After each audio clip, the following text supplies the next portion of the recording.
My parents didn't skip my college funding. They chose hers over mine. Same acceptance letters, Cornell, class of 2023. But behind her dorm move-in sat $120,000 in paid tuition. Behind mine, 2 jobs and $94,000 in loans. Dad's checkbook opened for her. For me, figure it out yourself. Then I won the Tanner Independence Award given to students who financed education without family support. The dean read those words into the microphone. 4,000 people turned toward my parents' seats. Someone's aunt posted the video. 2.1 million views by morning. Dad's entire company saw it. Mom's country club.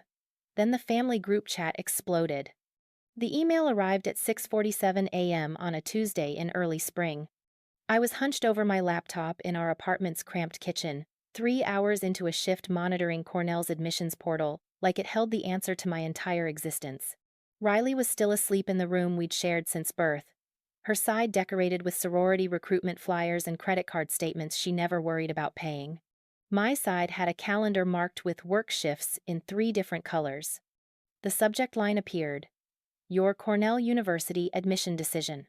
My hands shook so violently I had to set down my coffee. I'd dreamed about this moment since I was 14, since the day my guidance counselor told me I had Ivy potential if I worked hard enough. I'd worked.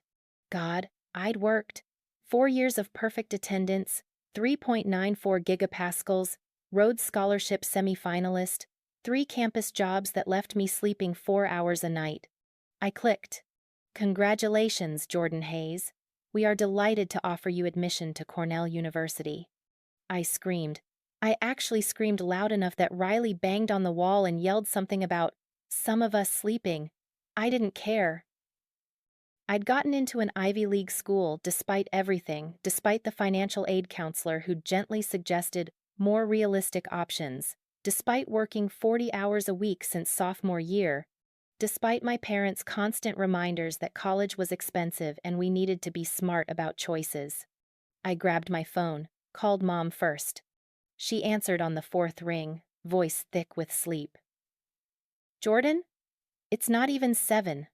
I got in. My voice cracked. Cornell accepted me. Full acceptance. Mom, I got into Cornell. Silence stretched for 3 seconds. 4. 5. Oh. Her tone flattened. That's nice, honey. Very nice. Nice. The word sat in my stomach like a stone. The financial aid package should come in a few days. I pushed forward, trying to ignore the chill in her voice. I'm applying for every scholarship I can find, and I've already got the work-study approval, so we'll talk about it later, Jordan. Your father's still sleeping. She hung up. I stared at my phone, that stone in my stomach growing heavier. But I shook it off. She was tired. It was early. This was still good news. This was everything I'd worked for. Riley's acceptance email came at 10:23 a.m. I was between classes when I heard her shriek from the parking lot. I turned to see her jumping up and down by her car, the car Dad had bought her last year, a used Honda CR-V with only 30,000 miles. Paid in cash. $28,000. I'd asked for help buying a car that same month. Dad had laughed and said, "You've got 2 legs and a bus pass." Riley was screaming into her phone. Mom, I got in! Arizona State accepted me! I watched from 50 feet away as her entire face transformed into pure joy. I watched as she FaceTimed our parents and they appeared on screen, both of them. Dad holding the phone, Mom leaning in close, both of them screaming with her. "We're so proud of you, baby," Mom's voice carried across the parking lot. "This is incredible. We need to celebrate," Dad said, his voice booming. "Dinner tonight. Wherever you want. Our brilliant girl is going to college." Riley hung up, still bouncing. She saw me standing there and ran over, grabbing my arms. "Jordan! Did you hear? I got in. We're both going to college." "Yeah." I forced a smile. "That's great, Riles. Really great." She didn't ask if I'd gotten in anywhere. She was too busy texting her friends, her fingers flying over the screen while she planned her celebration dinner. That night, I worked a 6-hour shift at the campus library. Riley posted 17 Instagram stories from the steakhouse where our parents took her. The bill, visible in one photo Dad posted to Facebook with the caption, "Nothing but the best for our college girl," showed $287. I ate ramen in the break room and told myself it didn't matter. But that night, lying in my bed, I heard it. I heard Dad's voice through the wall, talking on the phone with someone. Uncle Mark, probably, based on the conversation. "Yeah, Riley got into Arizona State. We're thrilled. Beautiful campus. And the college fund will cover everything. We set aside enough years ago." The college fund. Singular. Not funds. Fund. I pressed my ear against the wall. Jordan got into Cornell. But Ivy League schools, we think it's better for them to have some skin in the game. Build character. Riley's going to need more support, you know? She's not as independent as Jordan. My chest tightened. We'll help Riley get settled. Make sure she's comfortable. Jordan will figure it out. They always do.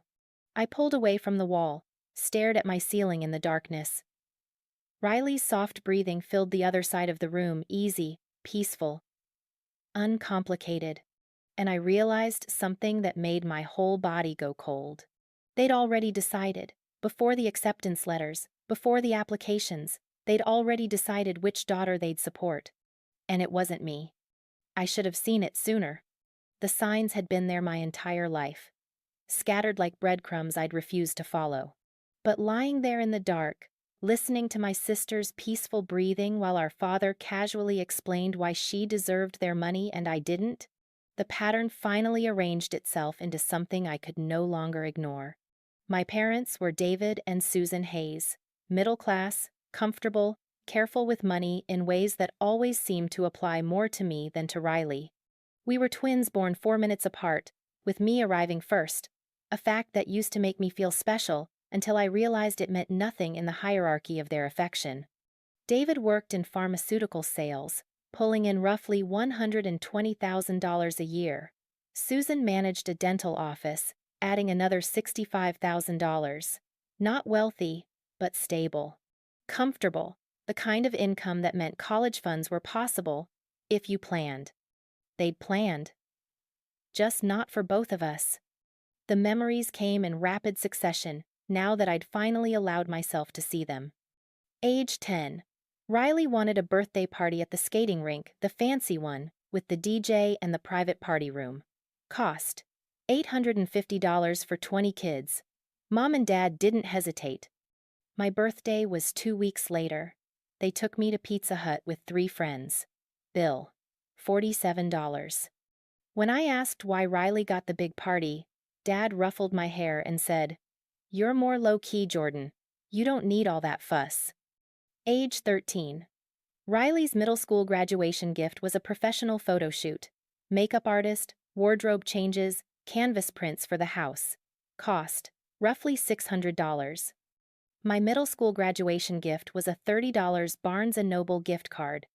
Age 16. The car situation. I already mentioned Riley's Honda CR-V, purchased outright when she got her license. When I got mine 4 months earlier, because I'd turned 16 first, they handed me a bus pass and told me public transportation builds character and time management skills. I'd believed them. God, I'd believed them. Age 17. Prom. Riley's dress came from a boutique downtown, alterations included, shoes dyed to match. Total: $430. She looked like a princess. I worked 30 hours over 2 weeks at a coffee shop to afford my $80 dress from Macy's clearance rack. Mom said I looked lovely and practical. But the college years, those were when the disparity became a chasm. Freshman year, I'd gotten into Cornell. Riley had chosen Arizona State. We both moved away that fall. Both started our respective adventures. But our experiences couldn't have been more different. Riley's dorm room looked like a Pottery Barn catalog by the time Mom and Dad finished helping her move in. New bedding, new desk accessories, new mini fridge, new laptop, new everything. Cost: I estimated around $2,500. not counting the MacBook Pro Dad had surprised her with the week before she left. "Every college student needs a good computer," he'd said, beaming. I'd moved into my Cornell dorm with the same laptop I'd had since sophomore year of high school, a $200 used model that overheated if I ran too many programs. My bedding came from Target clearance. My mini fridge was borrowed from a graduating senior. When I'd asked if they could help with moving expenses, Dad had said, "Jordan, you're an adult now. Time to be responsible for yourself." Riley's tuition, room, and board were covered completely. I knew because she'd told me, casual as anything, during a FaceTime call that first semester. "Mom and Dad set up automatic payments," she'd said, filing her nails. "I literally don't have to think about it." I'd been eating dollar store ramen for 5 days straight because I'd miscalculated my food budget. Sophomore year. Riley studied abroad in Barcelona for a semester. Cost: roughly $18,000 for the program, plus another $3,000 for her to experience the culture on weekends. Mom posted about it constantly on Facebook. "Our world traveler. So proud of our cultured daughter." That same semester, I got appendicitis. I'd waited 3 days to go to the hospital because I couldn't afford to miss work. When the pain finally made me pass out in the library, a coworker called an ambulance. Emergency surgery. 2-day hospital stay. Total bill after insurance: $8,400. I'd called Dad from my hospital bed, voice weak from anesthesia, and asked if there was any way they could help. Just a loan. I'd pay them back. "Jordan, you're 20 years old. You need to learn to handle your own medical expenses. That's part of being an adult.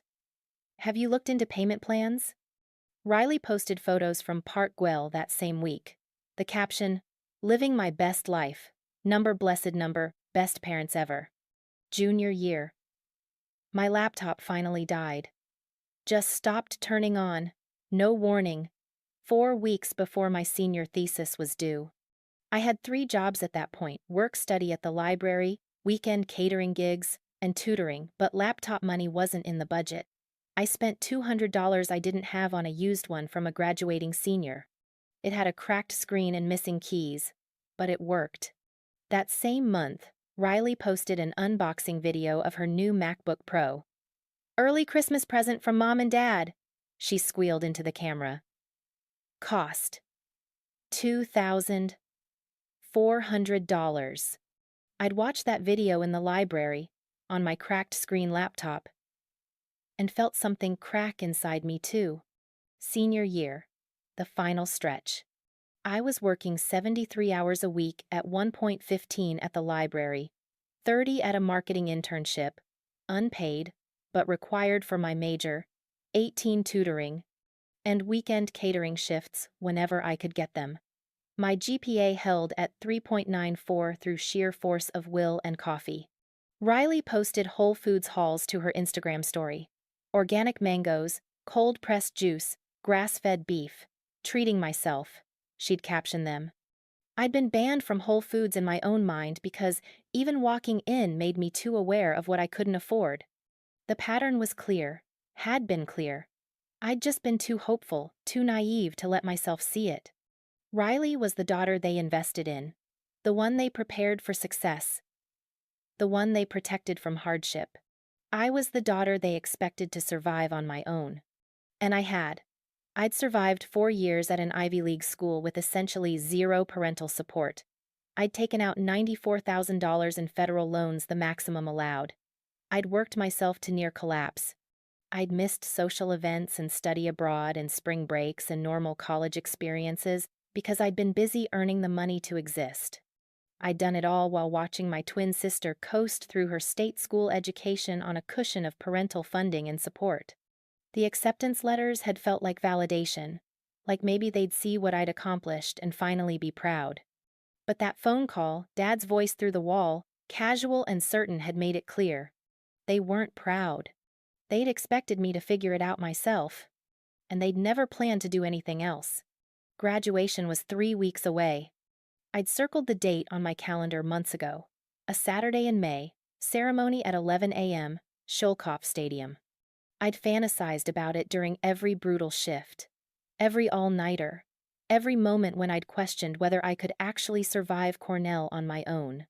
I'd pictured my parents in the stands, finally seeing what I'd built from nothing, finally understanding. I sent them the invitation anyway. Physical card, formal, the Cornell seal embossed in red. I wrote a note on the inside. Hope you can make this one. Riley RSVP'd immediately. Wouldn't miss it, she'd texted, adding 7 heart emojis. My parents didn't respond for 5 days. When they did, it was a text from Mom. Got the invitation. We'll try our best. Not, we'll be there. Not, we're so proud. We'll try. I should have known then.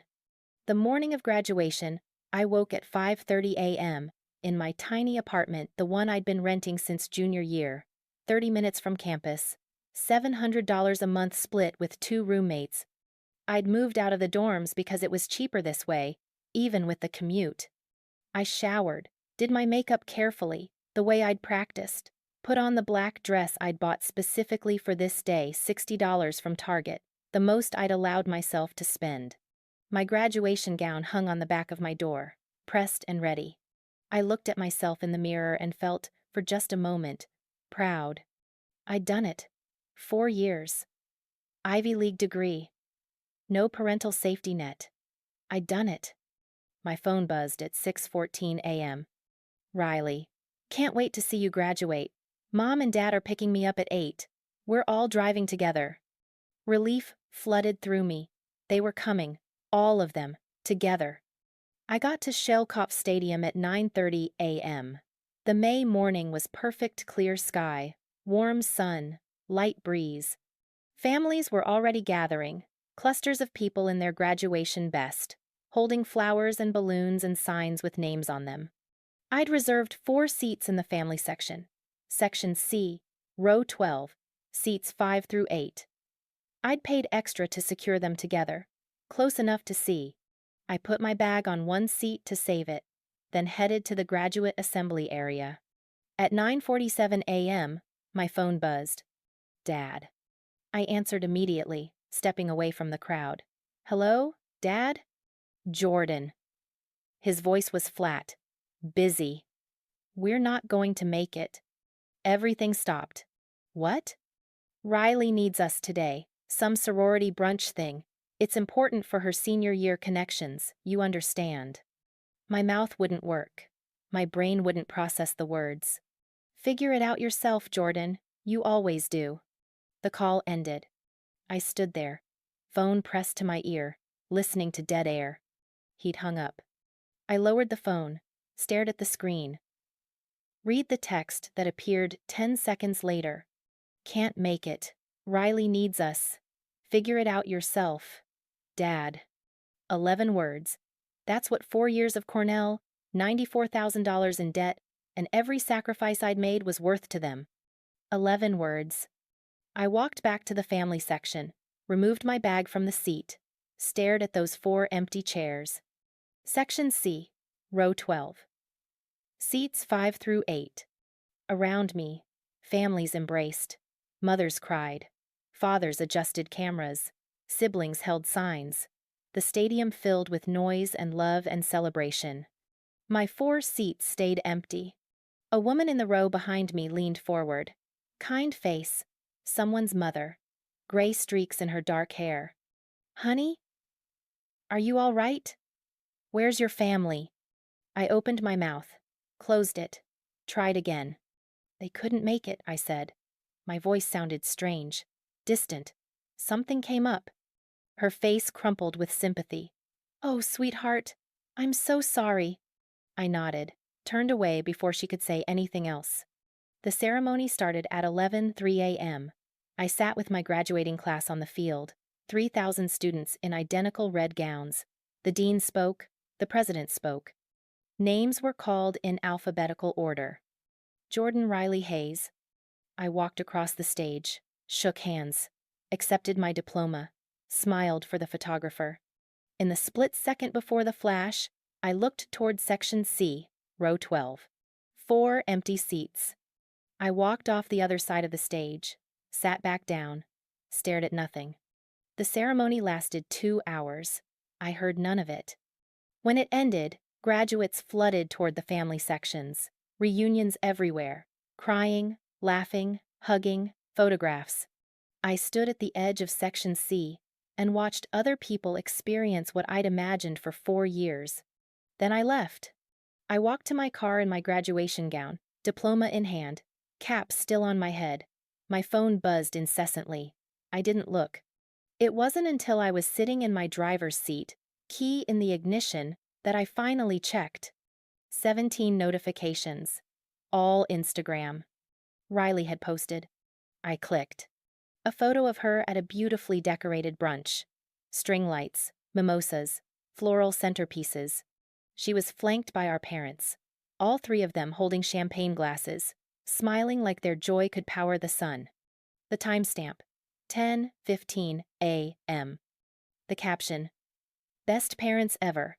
Thank you for always supporting me. Number sorority brunch, number family first, number blessed number, best parents ever." Mom had commented already, "Worth every penny of your college fund celebration." College fund, singular. They'd chosen a sorority brunch over my Ivy League graduation. They'd chosen her. Again. But this time, the comment section was already filling with confusion. Wait, isn't today Jordan's graduation? Doesn't your twin graduate from Cornell today? Why aren't you at Jordan's ceremony? I watched the comments multiply. Watched the questions pile up. Watched other people notice what I'd been living with for 4 years. And then I saw it. The post time, 10:15 a.m. The exact moment I'd been standing on that field, waiting to walk across the stage. They'd been there. In that restaurant. With Riley. At the exact time I'd been achieving what they'd always said mattered most. They'd been 45 minutes away, holding champagne glasses, taking photos, celebrating. Just not me. Never me. I sat in that parking lot, still in my graduation gown, and opened my laptop. Pulled up my Cornell financial aid account. Stared at the numbers I'd been avoiding. $94,000 in loans. All federal. All mine. Then I did something I'd never let myself do before. I looked up Riley's school's tuition rates. Calculated 4 years. Added estimated room, board, fees. Roughly $120,000. I pulled up my parents' Facebook pages, scrolled back 4 years, found the photos, Riley's move-in day, her study abroad, her new car, her laptop, her spring breaks, her graduation gifts every semester, everything documented, every penny visible in the background of their pride. I did the math. They'd had the money, they'd always had the money. They'd just chosen to spend it on her, and I'd survived Cornell anyway. I'd done it without them.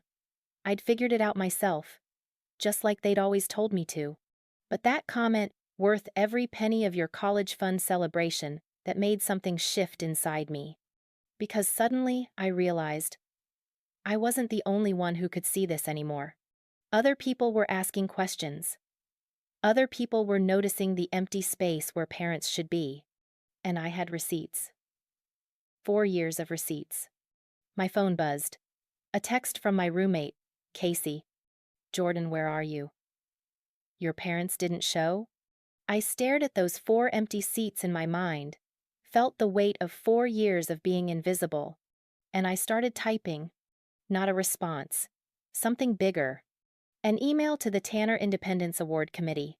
The award I'd been nominated for 3 weeks ago, the award given to students who'd financed their education without family support.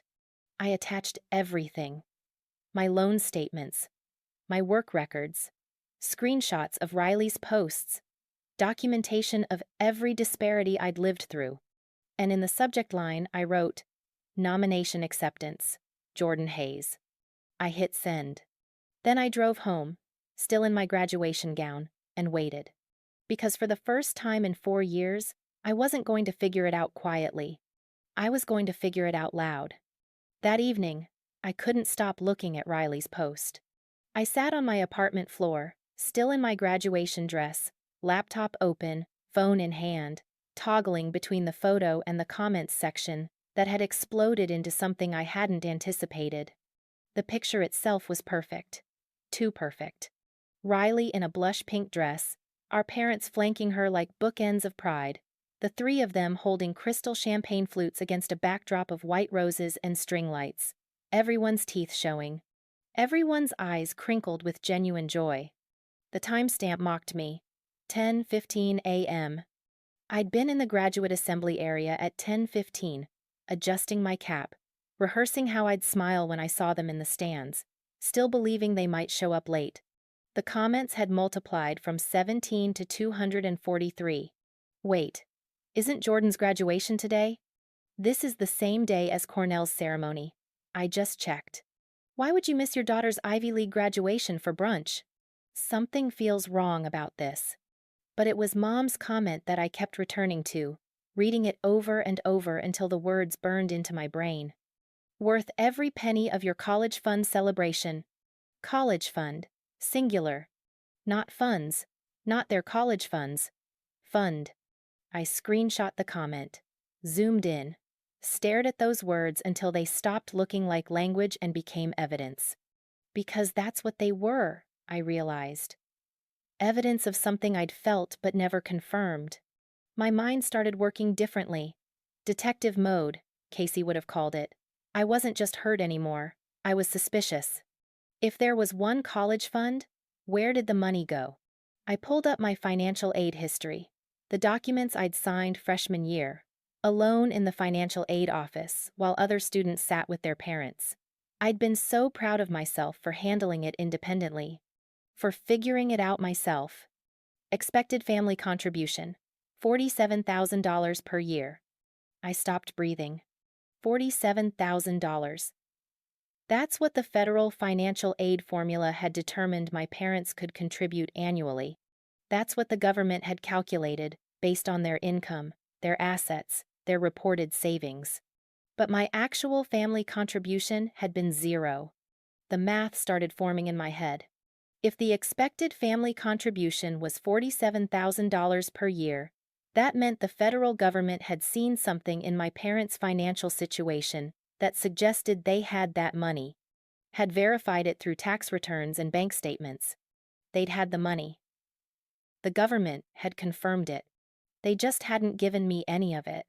I grabbed my phone, opened my banking app, navigated to my loan summary page, the page I usually avoided, because seeing the total made me nauseous. $94,000 in federal student loans. All federal. Maximum amounts. Every year, I'd taken out the maximum allowed because I'd had no choice. I took a screenshot of that too. Then I did something I'd never allowed myself to do before. I looked up Arizona State's tuition rates. I pulled up Riley's school website, clicked through to the cost of attendance, did the math for 4 years, including the room and board she'd posted about, the meal plans, the fees. In-state tuition, $12,000 per year. Room and board, $14,000 per year. Fees and expenses, $4,000 per year. Total per year, $30,000. 4 years, $120,000. My stomach turned over.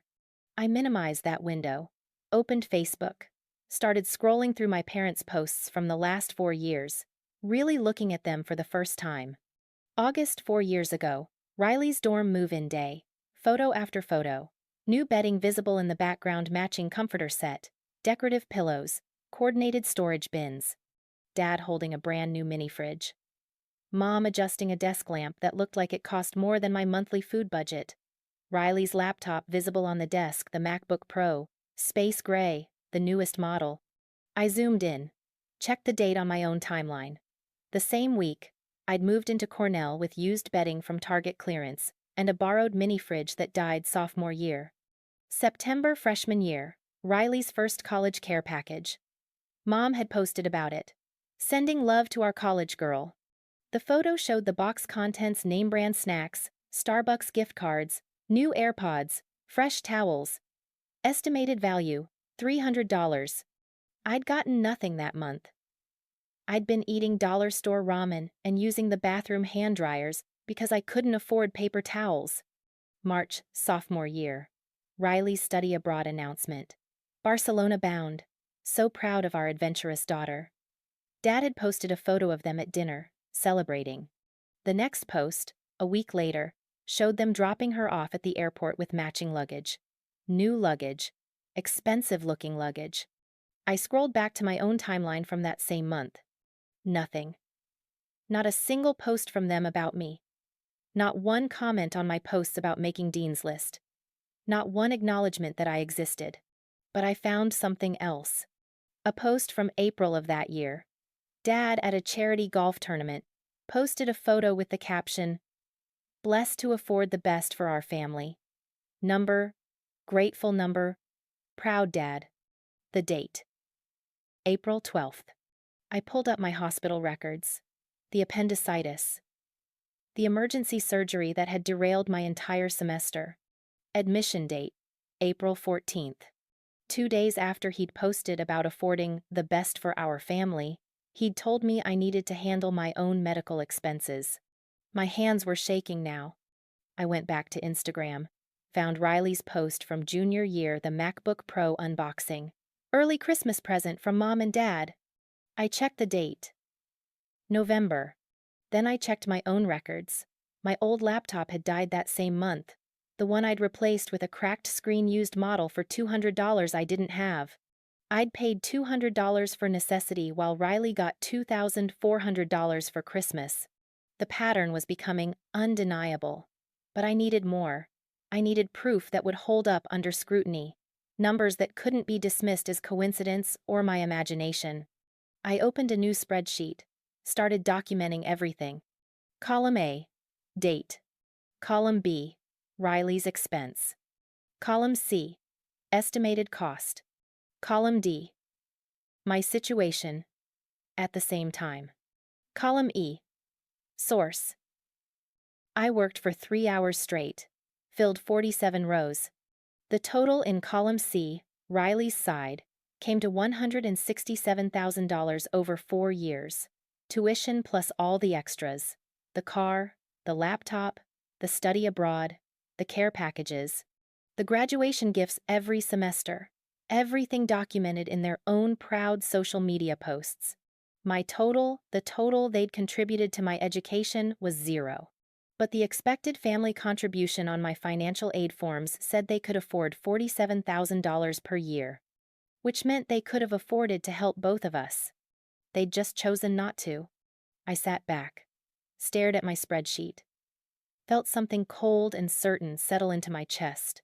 This wasn't just favoritism. This wasn't just emotional neglect. This was financial abandonment, deliberate and documented. My phone buzzed. A text from Casey. "You okay? Haven't heard from you since this morning."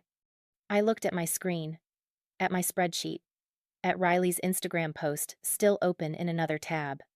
And I realized something that made my whole body go still. They'd been sloppy. They documented everything themselves.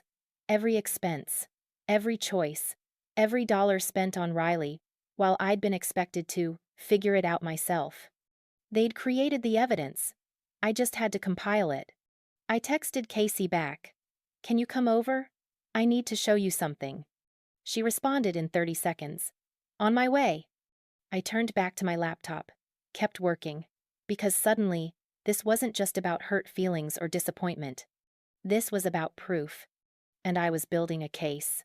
Casey arrived 27 minutes later with coffee, and the kind of determined expression that made me remember why I'd chosen her as a roommate 3 years ago. She was pre-law, sharp, methodical, and the only person who'd ever called my parents out directly. She took one look at me still in my graduation dress, laptop surrounded by printed documents, and her face went hard. "Tell me."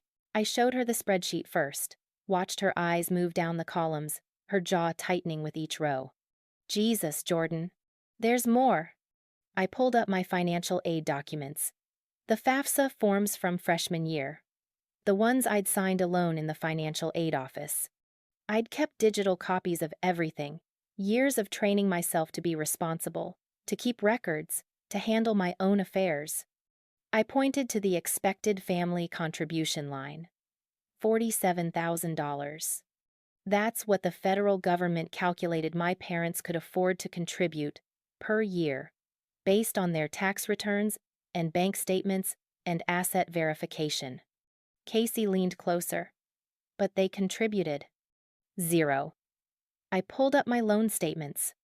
I took out the maximum federal loans every year. $5,500 freshman year. $6,500 sophomore year. $7,500 junior and senior year.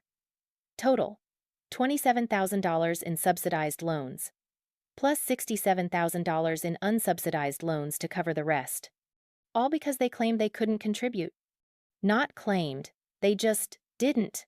The FAFSA doesn't require parents to contribute, it just calculates what they should be able to afford, but there's no enforcement mechanism.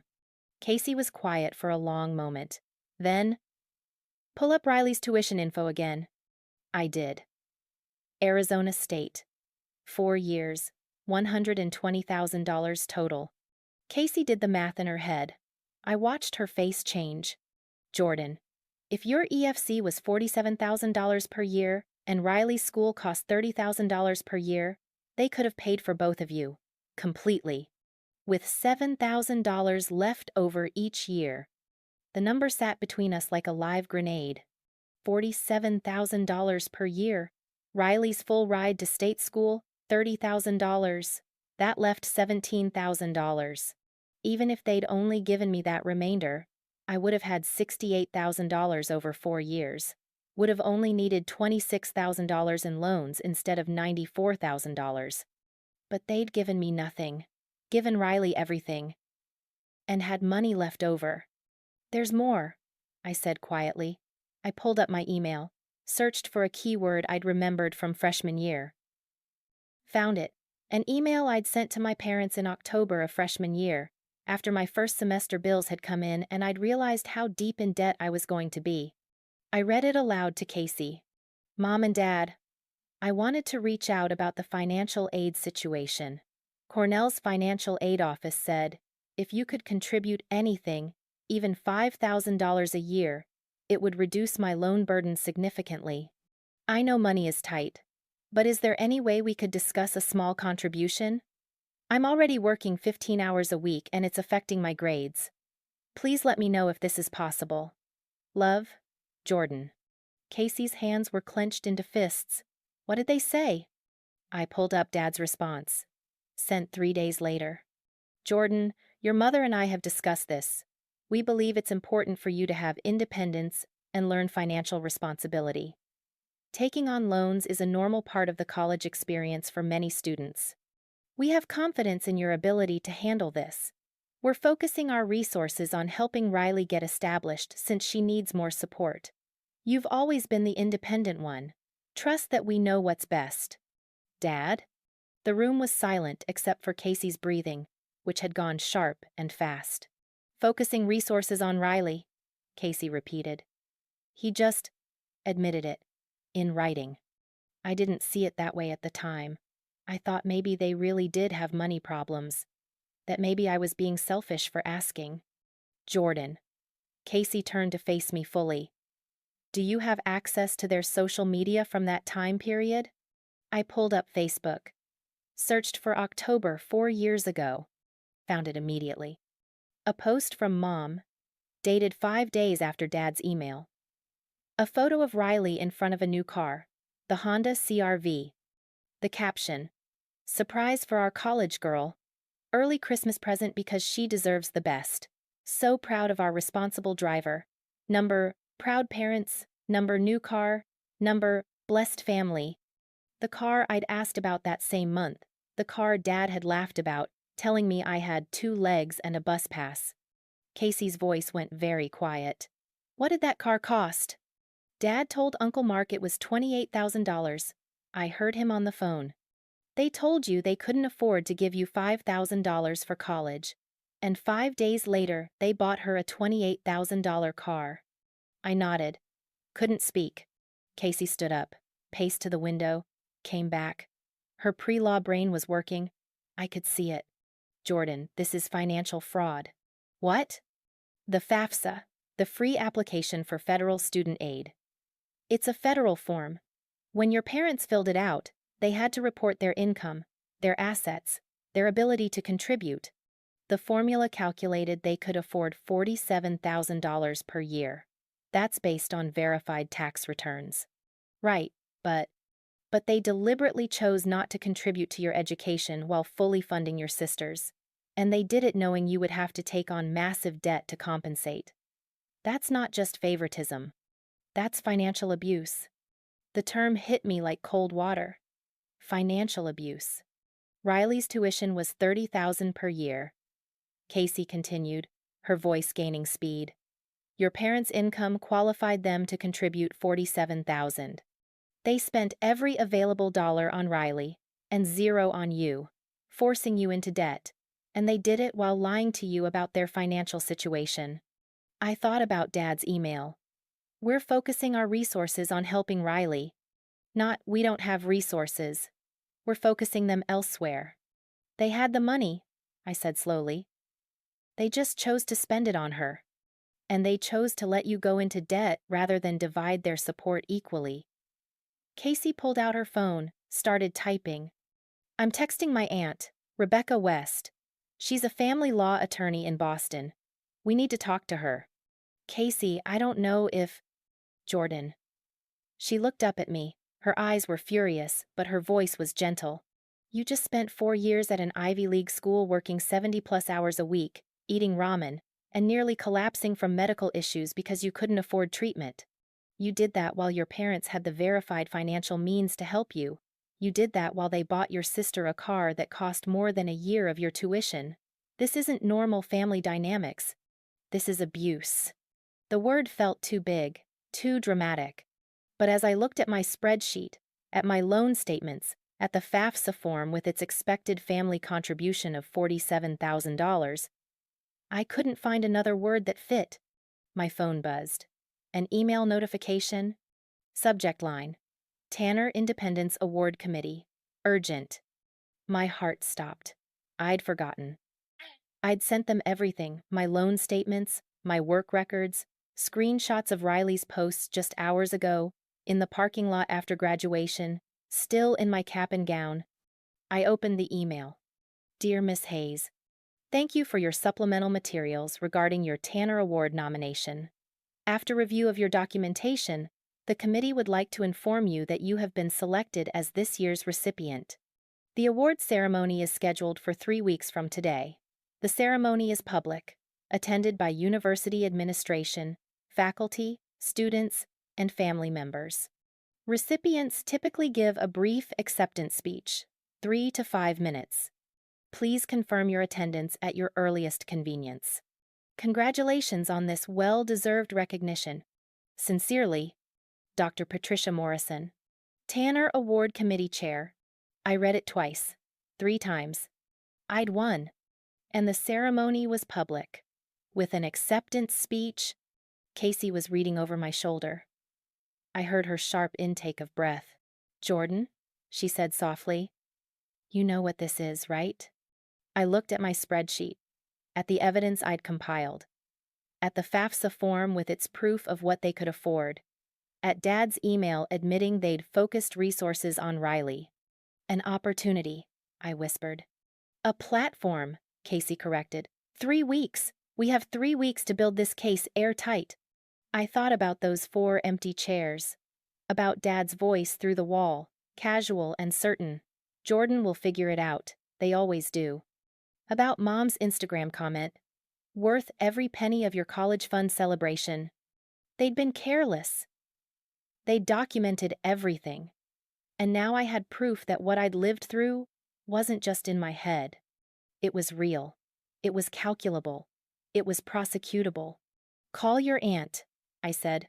Casey was already dialing. The meeting with attorney Rebecca West was scheduled for 3 days later. In the meantime, I couldn't stop investigating. Couldn't stop finding new evidence, new proof, new documentation of exactly how deliberate their choices had been. Casey helped. We worked like archaeologists, excavating 4 years of buried truth. I started with my bank statements, downloaded every transaction from freshman year to present, highlighted the patterns in yellow. Freshman year, September. My first semester bill came due, $27,500 for tuition, room, board. After financial aid, $18,000 owed. I'd taken out loans for $13,500. Worked my work-study job for the remaining $4,500. That's where the yellow highlighter started appearing. Deposits from Cornell Dining Services, $11.75 per hour, 15 hours per week, for 16 weeks straight.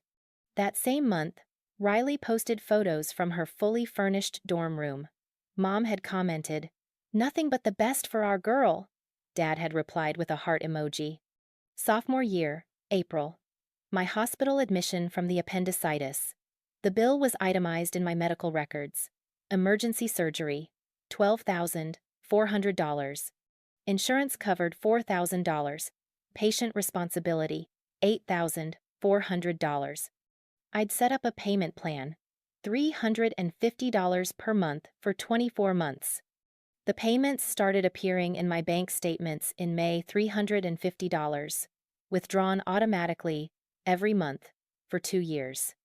I pulled up Riley's Instagram from that same April. Study abroad acceptance post. Barcelona, here I come. Thanks, Mom and Dad, for making my dreams come true. The program cost was listed on Arizona State's website. $18,000 for the semester. They'd spent $18,000 on Riley's semester abroad, while I'd been making $350 monthly payments on an emergency surgery they'd refused to help with. I highlighted those months in yellow. Appendicitis payments alongside Riley's study abroad. The contrast made me nauseous. Junior year, November. My laptop died. The Lenovo I'd used since sophomore year of high school, the one that overheated and froze and crashed during finals week. I'd taken it to the repair shop. Motherboard failure. Repair cost, $380. Replacement cost, $200 for a used model with a cracked screen. I'd bought the replacement. The charge appeared in my statement. Dave's Electronics. $200. Riley posted her MacBook Pro unboxing that same week. I cross-referenced the dates. November 17th, my laptop purchase. November 19th, Riley's unboxing video. I pulled up Apple's website. Found the archived price for that model and year. $2,400. I'd spent $200 I didn't have on a broken laptop while Riley got a $2,400 Christmas present. 2 days apart. I made a new spreadsheet tab. Labeled it, Simultaneous Expenses. Started filling it in. Every time they'd spent money on Riley while I'd been struggling with basic necessities. The list grew to 23 entries. Sophomore year, September. Riley's new bedding set, $450. Visible in Mom's Facebook photos of helping our college girl redecorate. My bank statement from that week. Overdraft fee, $35, because I'd miscalculated my food budget by $8. Junior year, March. Riley's spring break trip to Miami, $1,800. Documented across 17 Instagram stories. My bank statement from that week. 3 shifts at my catering job, 6-hour shifts at $13 hour, $234 before taxes. I'd worked 18 hours that week on top of classes to afford groceries. Senior year, October. Riley's fall break shopping spree with Mom's $680, shown in Mom's Facebook album, Mother-Daughter Weekend. My bank statement from that month. Payment to Cornell Health Services, $150 for therapy sessions I'd started attending after a panic attack during midterms. I'd paid for therapy while Riley got shopping trips. The evidence kept mounting, but it was the financial aid documents that made everything undeniable. I pulled up my FAFSA forms from all 4 years. Casey sat next to me, her pre-law brain cataloging every detail. Year 1. Expected family contribution, $47,000.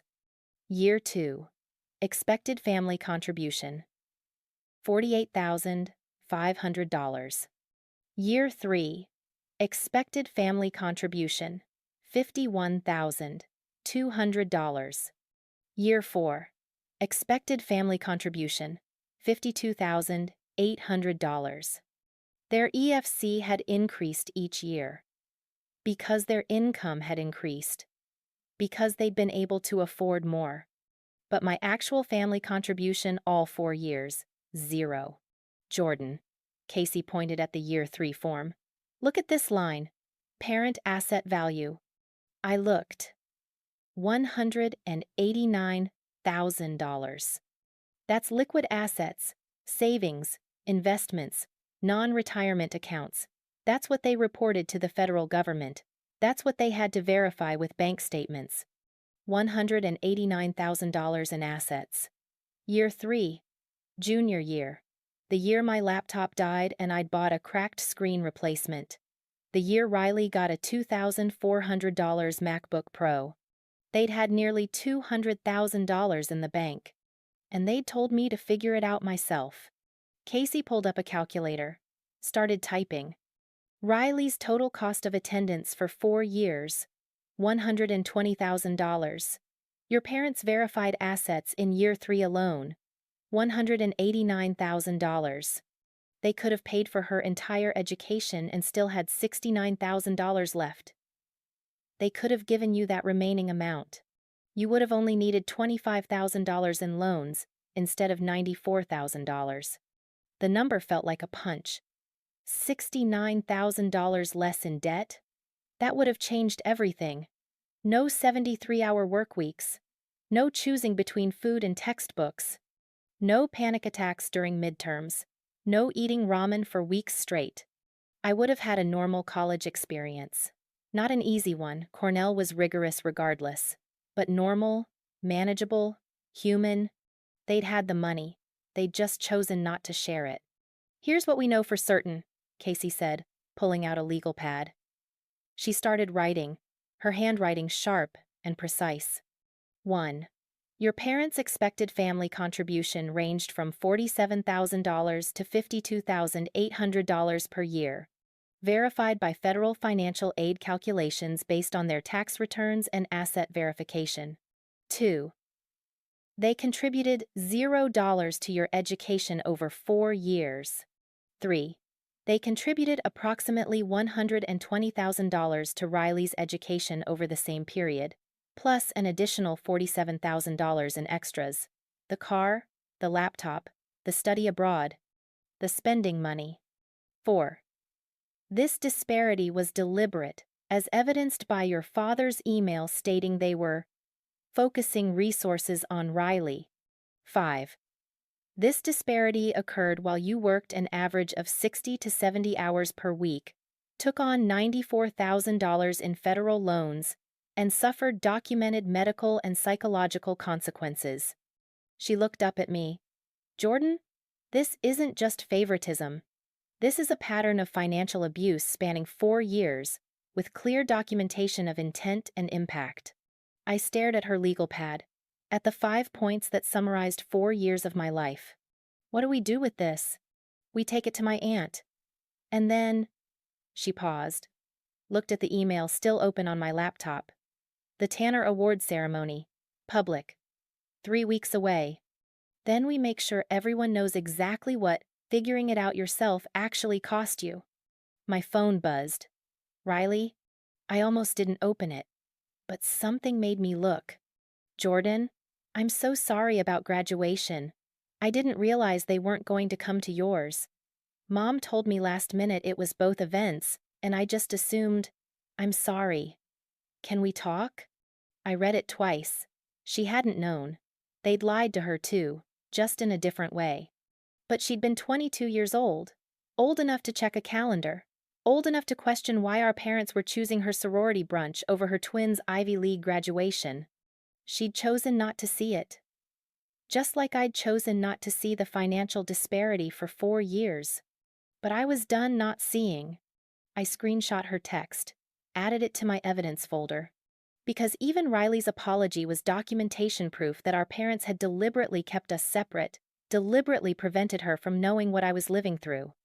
They divided us financially. And then they divided us emotionally. And they documented all of it themselves. Casey's phone rang. She answered, listened, then covered the speaker. My aunt. She can see us tomorrow morning. 9 a.m. Her office in Boston. Tomorrow. Less than 24 hours. I looked at my spreadsheets, my bank statements, my FAFSA forms, my loan summaries. 4 years of evidence, compiled in 72 hours. 4 years of chosen poverty, their choice, my suffering.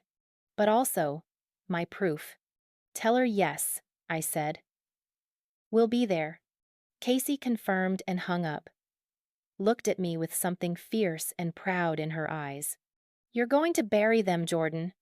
I thought about those 4 empty chairs, about Dad's casual voice through the wall, about Mom's Instagram comment celebrating Riley's college fund, about every ramen dinner and every 70-hour week, and every time I'd felt like I was drowning while Riley posted about her blessed life.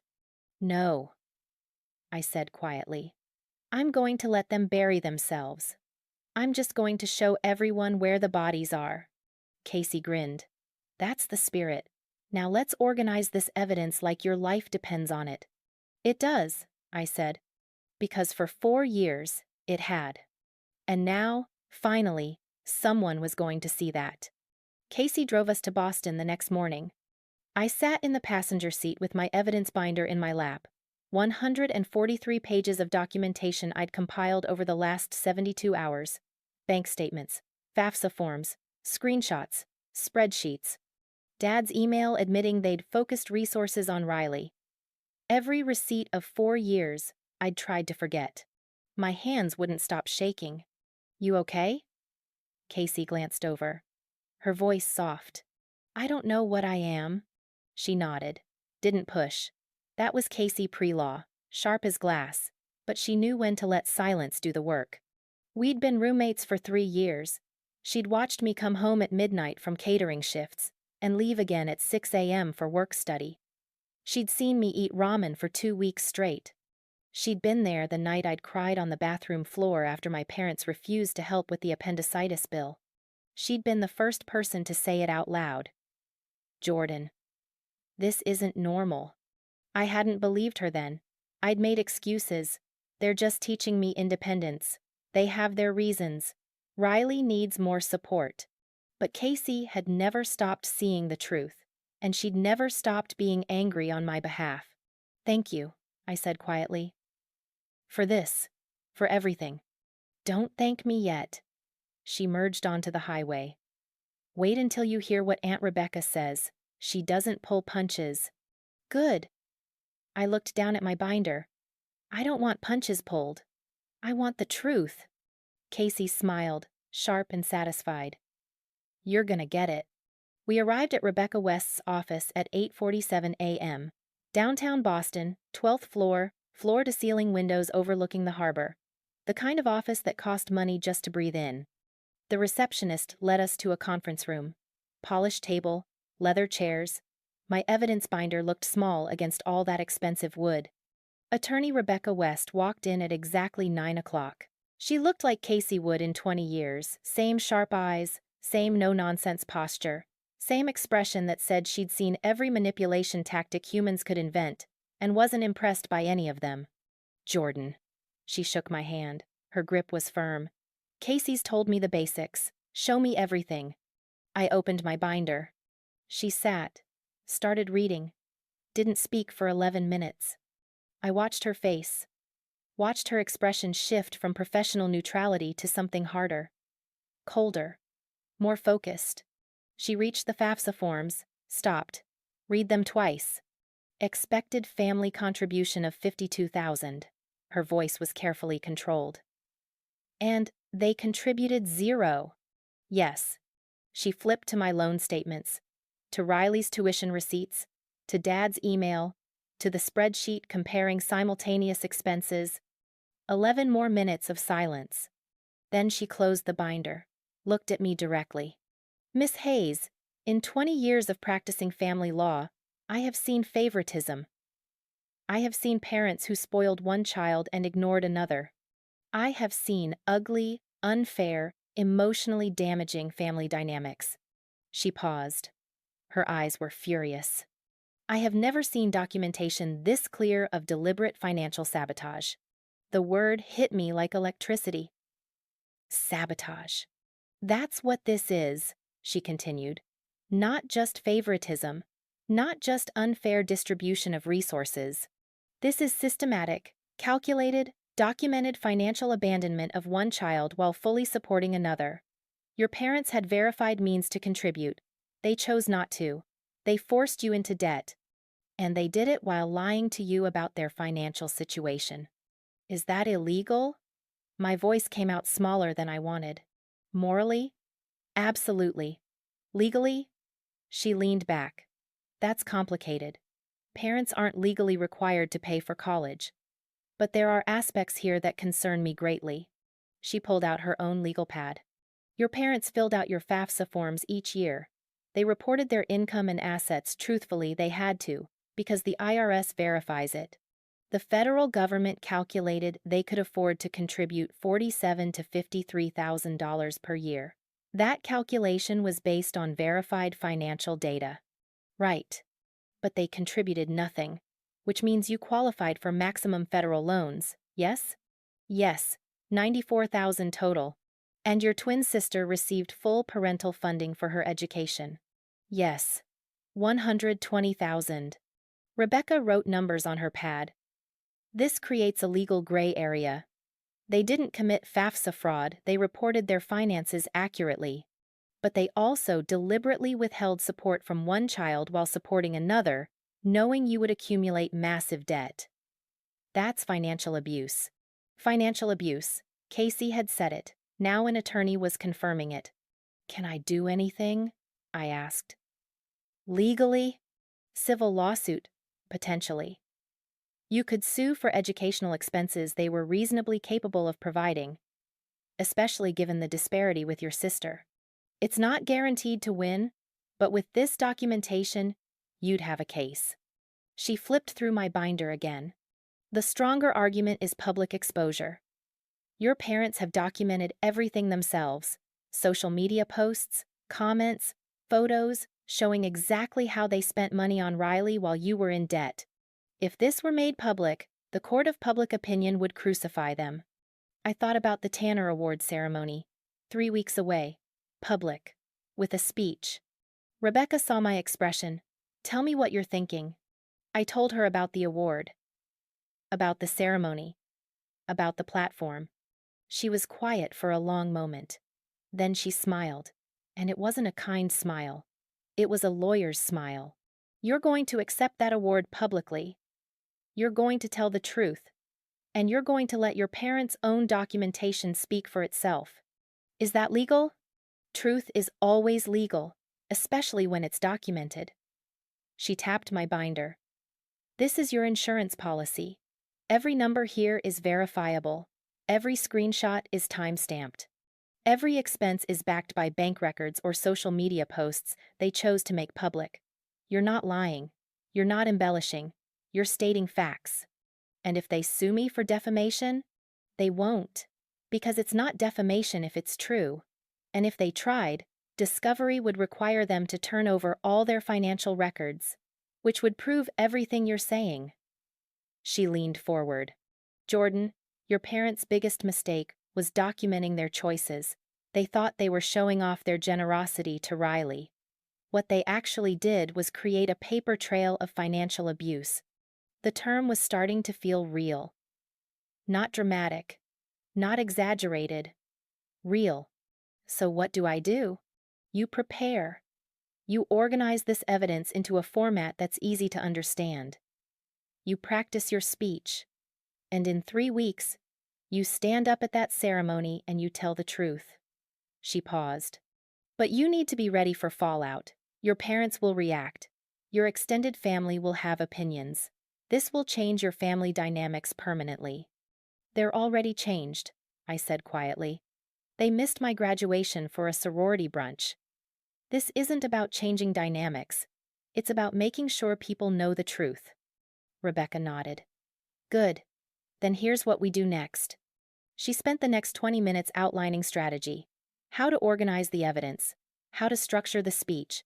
How to prepare for legal threats that probably wouldn't come, but might. When we left her office at 10:43 a.m., I had a plan. A timeline. And validation from someone who'd seen hundreds of families and still called mine the most documented case of financial sabotage she'd ever encountered. Casey and I walked to her car in silence. You good? She finally asked. I thought about Attorney West's words. Financial sabotage, paper trail, truth is always legal. Yeah, I said. I'm good. I was better than good. For the first time in 4 years, someone with authority and expertise had looked at my life and said, this was wrong. This was abuse. This was documented. I wasn't crazy. I wasn't ungrateful. I wasn't oversensitive. I was sabotaged. And now I had proof. Attorney West called me 3 days later. Jordan, I've been thinking about your case. I want to explore something. I put her on speaker. Casey leaned in to listen. What is it? The FAFSA. Your parents reported their finances accurately, but they also had to sign a statement each year, certifying they understood their expected family contribution. That signature confirms they knew what the federal government calculated they could afford. Okay? Which means they knew they could afford $47,000 per year. They acknowledged it in writing, and then they chose to contribute zero while fully funding your sister.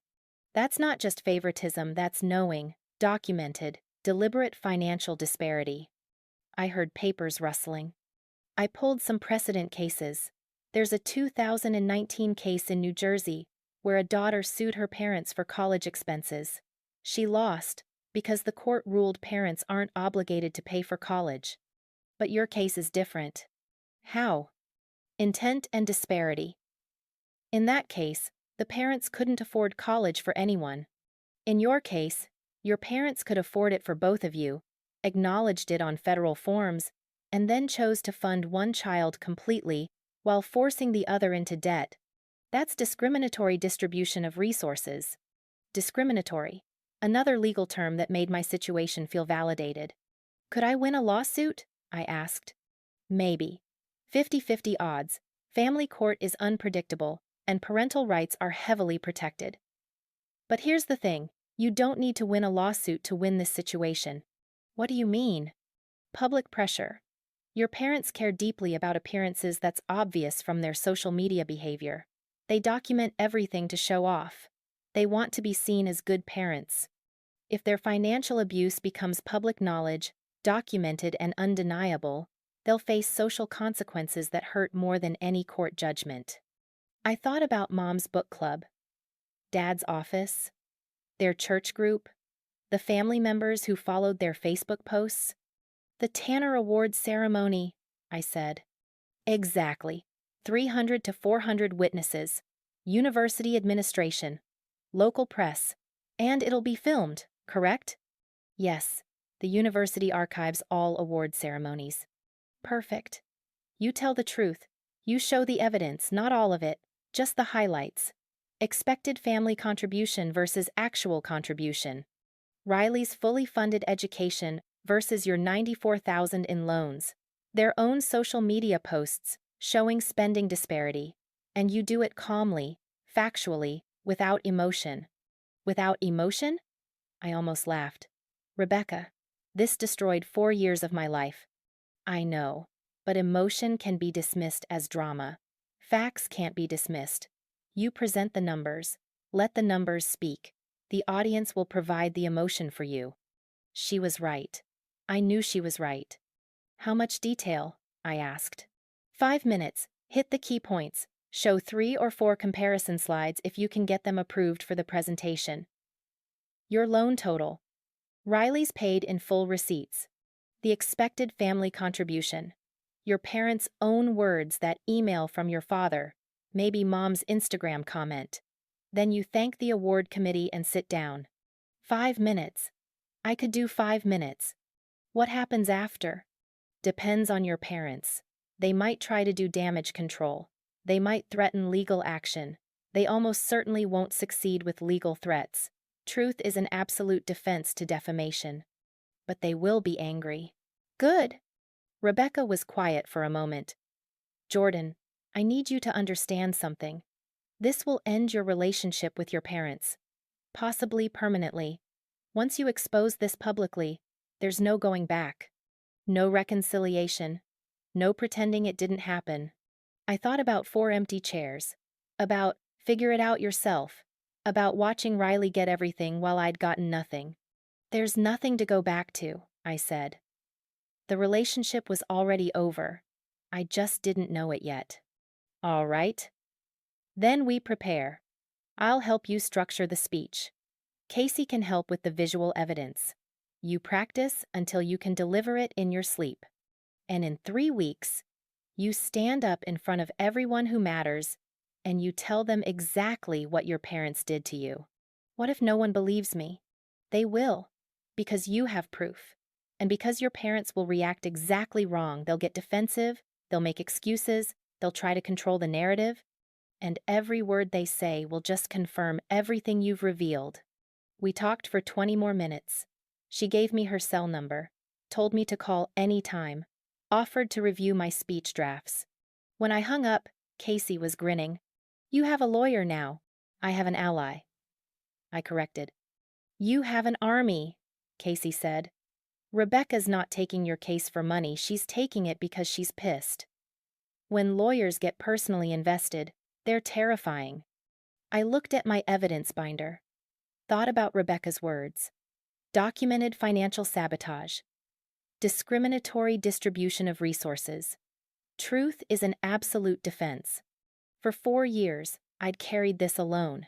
Now I had Casey. I had Rebecca. I had documentation.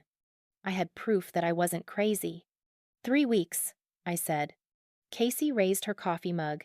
3 weeks until you burn it all down. I clinked my mug against hers. 3 weeks until everyone knows the truth. Because that's all I wanted. Not revenge, not punishment. Just the truth. Documented. Undeniable. Public. Let the truth do the rest. The next 2 weeks became a blur of preparation. Casey and I worked like we were preparing for trial. Because in a way, we were. Not a legal trial, a public one. And public trials required airtight evidence. I organized my 143-page binder into categories. Created a master spreadsheet tracking every dollar. What Riley received, what I received, what our parents' verified EFC was, what they actually contributed. The numbers told a story that didn't need embellishment. Riley's total parental support, $167,000. Tuition, car, laptop, study abroad, spending money. My total parental support, $0. Parents' verified ability to contribute, $47,000, $52,800 per year. Gap created, $94,000 in loans for me, 0 debt for Riley. Casey helped me create a presentation. 5 slides, clean, simple, devastating. Slide 1. Side-by-side acceptance letters. Cornell and Arizona State. Same date, same twins. Slide 2. Financial comparison. Riley's tuition portal showing paid in full for all 4 years. My loan summary showing $94,000 owed. Slide 3. FAFSA expected family contribution. $199,300 over 4 years. Actual contribution to Jordan, $0. Slide 4. Simultaneous expenses. Split screen. Left side. Riley's $2,400 MacBook Pro unboxing. Right side. My $200 cracked screen laptop purchase. Dates. November 17th and 19th. Same year. Slide 5. Dad's email. We're focusing our resources on helping Riley. You've always been the independent one. 5 slides, 3 minutes to present them. Irrefutable. But I needed more. I needed witnesses. People who'd seen what I'd lived through. I reached out to my professors, Dr. Chen, who'd noticed me falling asleep in his econometrics class and offered to let me record lectures. Professor Williams, who'd found me crying in her office hours and helped me apply for emergency funding. Dean Morrison, who'd nominated me for the Tanner Award in the first place. I asked them each the same question. Would you be willing to write a statement about what you observed regarding my financial situation during college? They all said yes immediately. Dr. Chen's statement arrived first. 2 pages, professional, brutal. In 15 years of teaching, I have never encountered a student working as intensely as Miss Hayes while maintaining academic excellence. She regularly attended 8 a.m. classes after working until midnight. She once fell asleep during an exam due to exhaustion from a 70-hour work week. When I asked if her family could help reduce her work burden, she said they'd told her to figure it out herself. I found this concerning enough to report to Student Services. He'd reported me to Student Services. I'd never known that. Professor Williams's statement was 3 pages. More personal. Miss Hayes came to my office hours in tears during her junior year. She'd just learned her laptop had died, and she couldn't afford a replacement before her thesis was due. She was considering dropping the class a required course for her major because she couldn't complete the work without a computer. I loaned her my personal laptop for 3 weeks. During that time, I learned her parents had recently purchased her twin sister a $2,400 computer, but refused to help Jordan with even a basic replacement. The disparity troubled me deeply. Dean Morrison's statement was the shortest and most powerful. I nominated Jordan Hayes for the Tanner Independence Award because in 30 years of higher education administration, I have rarely seen a student overcome such systematic lack of family support while achieving such remarkable academic success. Most students in Jordan's financial situation either fail out or take 6+ years to graduate. Jordan graduated in 4 years with honors, while working 3 jobs. This represents an extraordinary triumph over manufactured hardship. Manufactured hardship.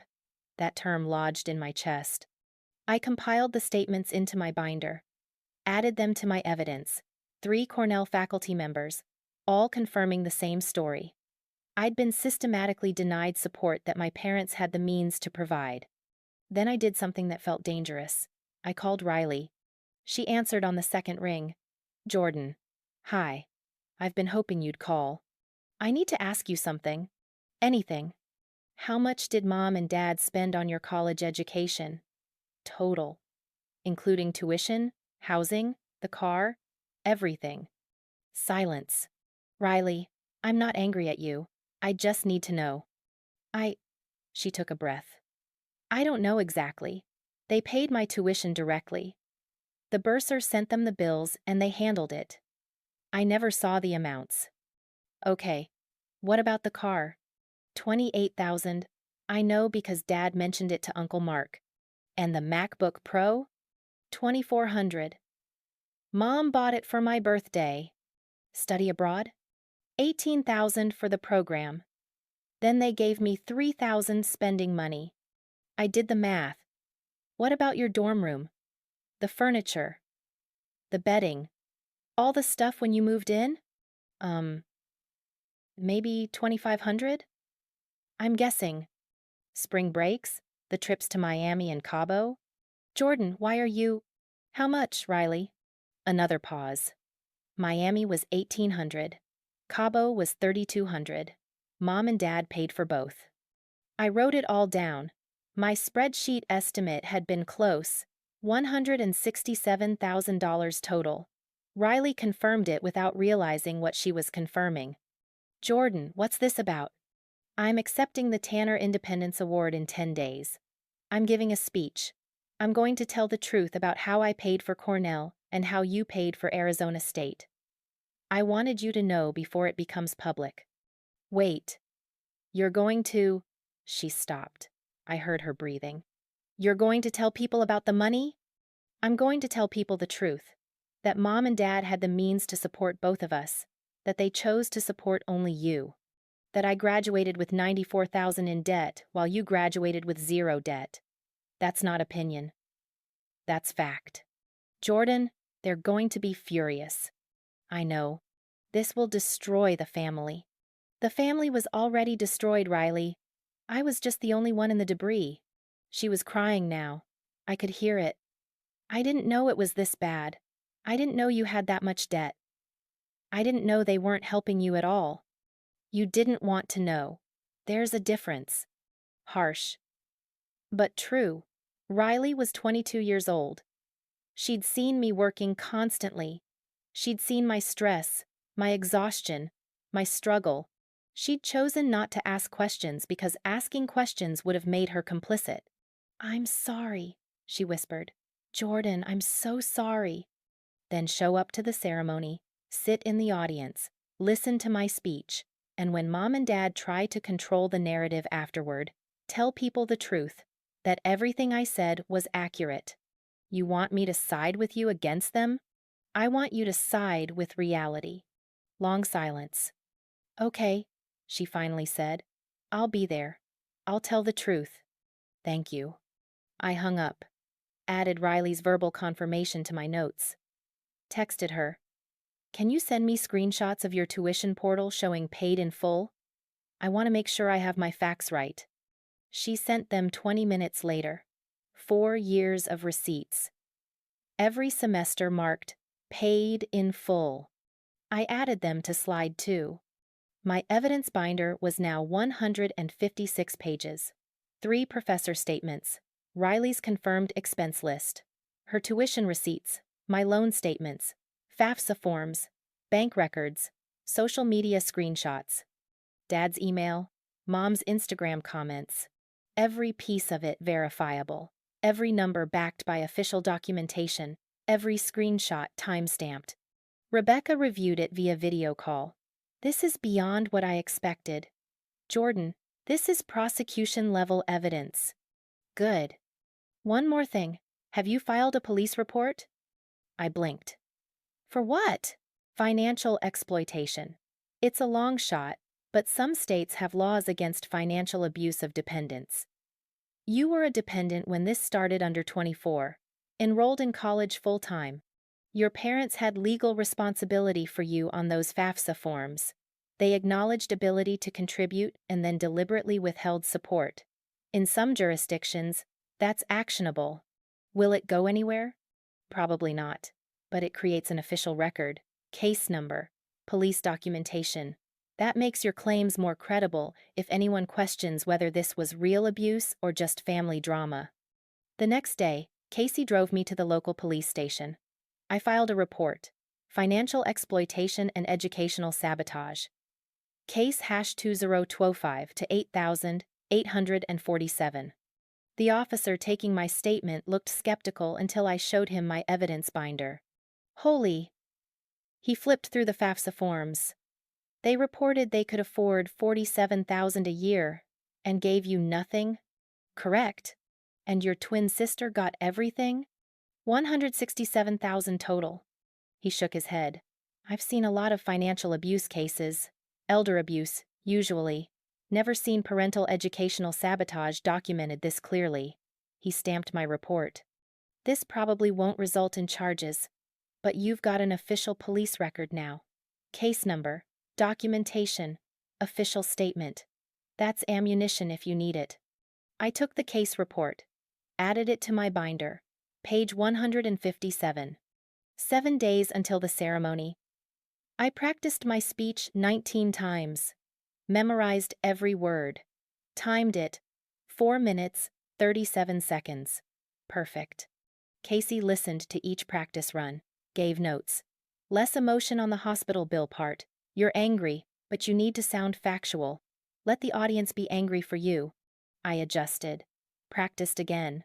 Got it down to pure fact delivery. 3 days before the ceremony, Dean Morrison called. "Jordan, I've seen your presentation slides. The committee approved them for the ceremony, but I want you to be prepared. This is going to create significant attention." "Are you ready for that?" "Yes. Your parents will be invited, As family of the award recipient, they may attend. I hope they do, I said. I hope they hear every word. All right. Then I'll see you Saturday. And Jordan? What you're doing takes extraordinary courage. It's not courage, I said. It's just truth. But maybe truth required courage. Maybe that was the same thing. The night before the ceremony, I couldn't sleep. I lay in bed, evidence binder on my nightstand, speech memorized, slides finalized. Tomorrow, everything would change. Tomorrow, 4 years of silence would become public record. Tomorrow, my parents would sit in an audience or see the video afterward and hear me say everything they'd forced me to survive alone. And there was nothing they could do to stop it. Because I had proof. And truth doesn't need permission. The Tanner Independence Award ceremony was scheduled for Saturday, May 20th, at 2 p.m. Statler Auditorium, the same venue where I'd received my diploma 3 weeks earlier in front of 4 empty chairs. This time, I'd make sure those chairs mattered. Casey and I sat in my apartment Thursday night, finalizing every detail. My speech was memorized. My slides were loaded on a USB drive, backup copies on 2 additional drives in case something went wrong. My evidence binder sat on the coffee table, all 157 pages organized by category. Walk me through it one more time, Casey said. She had her legal pad out, taking notes like this was a trial prep. In a way, it was. I took a breath. Dean Morrison introduces me at approximately 2:45 p.m. I walk to the podium. Thank the committee. Insert the USB drive. Begin the speech. Timing? 4 minutes 37 seconds. 5 slides, approximately 55 seconds per slide. Tone? Factual. Calm. No emotional appeals. Let the numbers speak. If your parents interrupt, I pause. I wait. If they continue, security removes them. Dean Morrison confirmed security will be present. Casey nodded, writing, if they try to leave, let them. The ceremony is being filmed. The video will be archived. It doesn't matter if they're physically present, the documentation will exist permanently. And after, that's where my plan got simpler. I leave. I don't engage. I don't answer questions from family members. I refer everyone to the evidence binder, which I'll provide to any family member who asks. Then I go home. What about Riley? I'd called her again Wednesday. She'd confirmed she'd be there, sitting in the audience, ready to verify everything I said. Riley corroborates if asked. She has her own tuition receipts. She's not lying for them anymore. Casey studied me.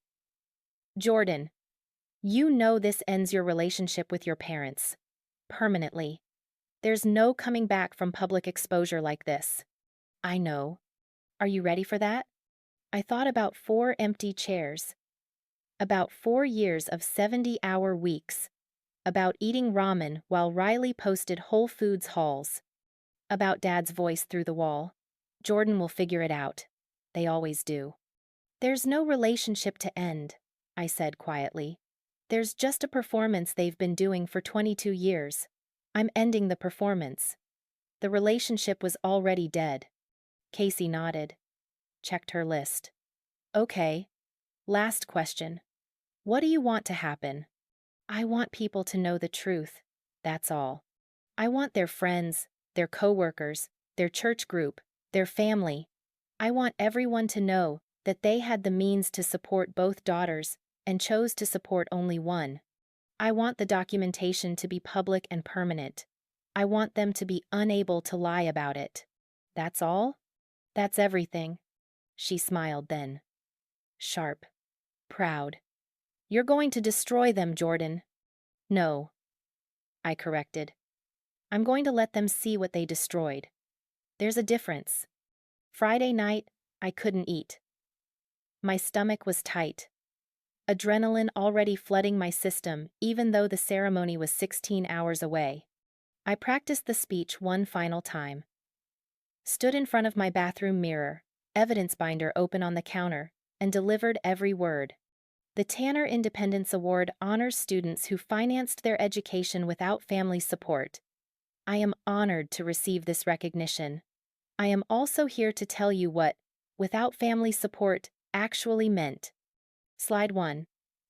Acceptance letters. My twin sister Riley and I both received college acceptance letters 4 years ago. Same day, same morning, 2 daughters, 2 futures. Slide 2. Financial comparison. My parents paid Riley's full tuition at Arizona State, $120,000 over 4 years, paid in full, zero debt. They contributed $0 to my Cornell education. I graduated with $94,000 in federal loans. Slide 3. FAFSA forms. According to federal financial aid calculations, based on my parents' verified tax returns and asset statements, they had the ability to contribute $47,000 to $52,000 per year to my education. The federal government verified they had $189,000 in liquid assets. They chose to contribute nothing. Slide 4.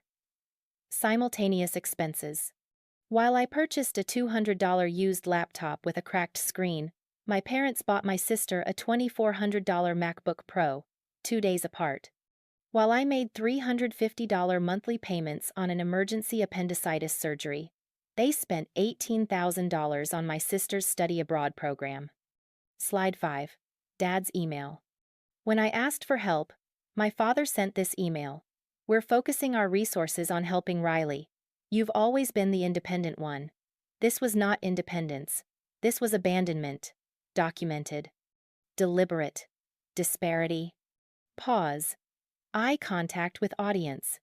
I worked 73 hours per week during finals season. I chose between food and textbooks. I nearly failed classes due to exhaustion from 3 jobs. I did this while my parents had verified means to help me. They chose not to. They told me to figure it out myself, so I did. And now you know what that cost. Close. Thank the committee. Exit. 4 minutes, 37 seconds. I stared at my reflection. Tomorrow, everything would be different. Tomorrow, silence would end. Saturday morning arrived with perfect weather. Clear skies, warm sun, the kind of day that promised good things. I didn't trust it. Casey picked me up at noon. We didn't talk much during the drive to campus. She knew I was in my head, running through every possible scenario. What if my parents didn't show up? What if they did? What if they interrupted? What if they left? What if they tried to stop me? None of it mattered. The ceremony would be filmed regardless. The truth would become public regardless. But part of me wanted them there.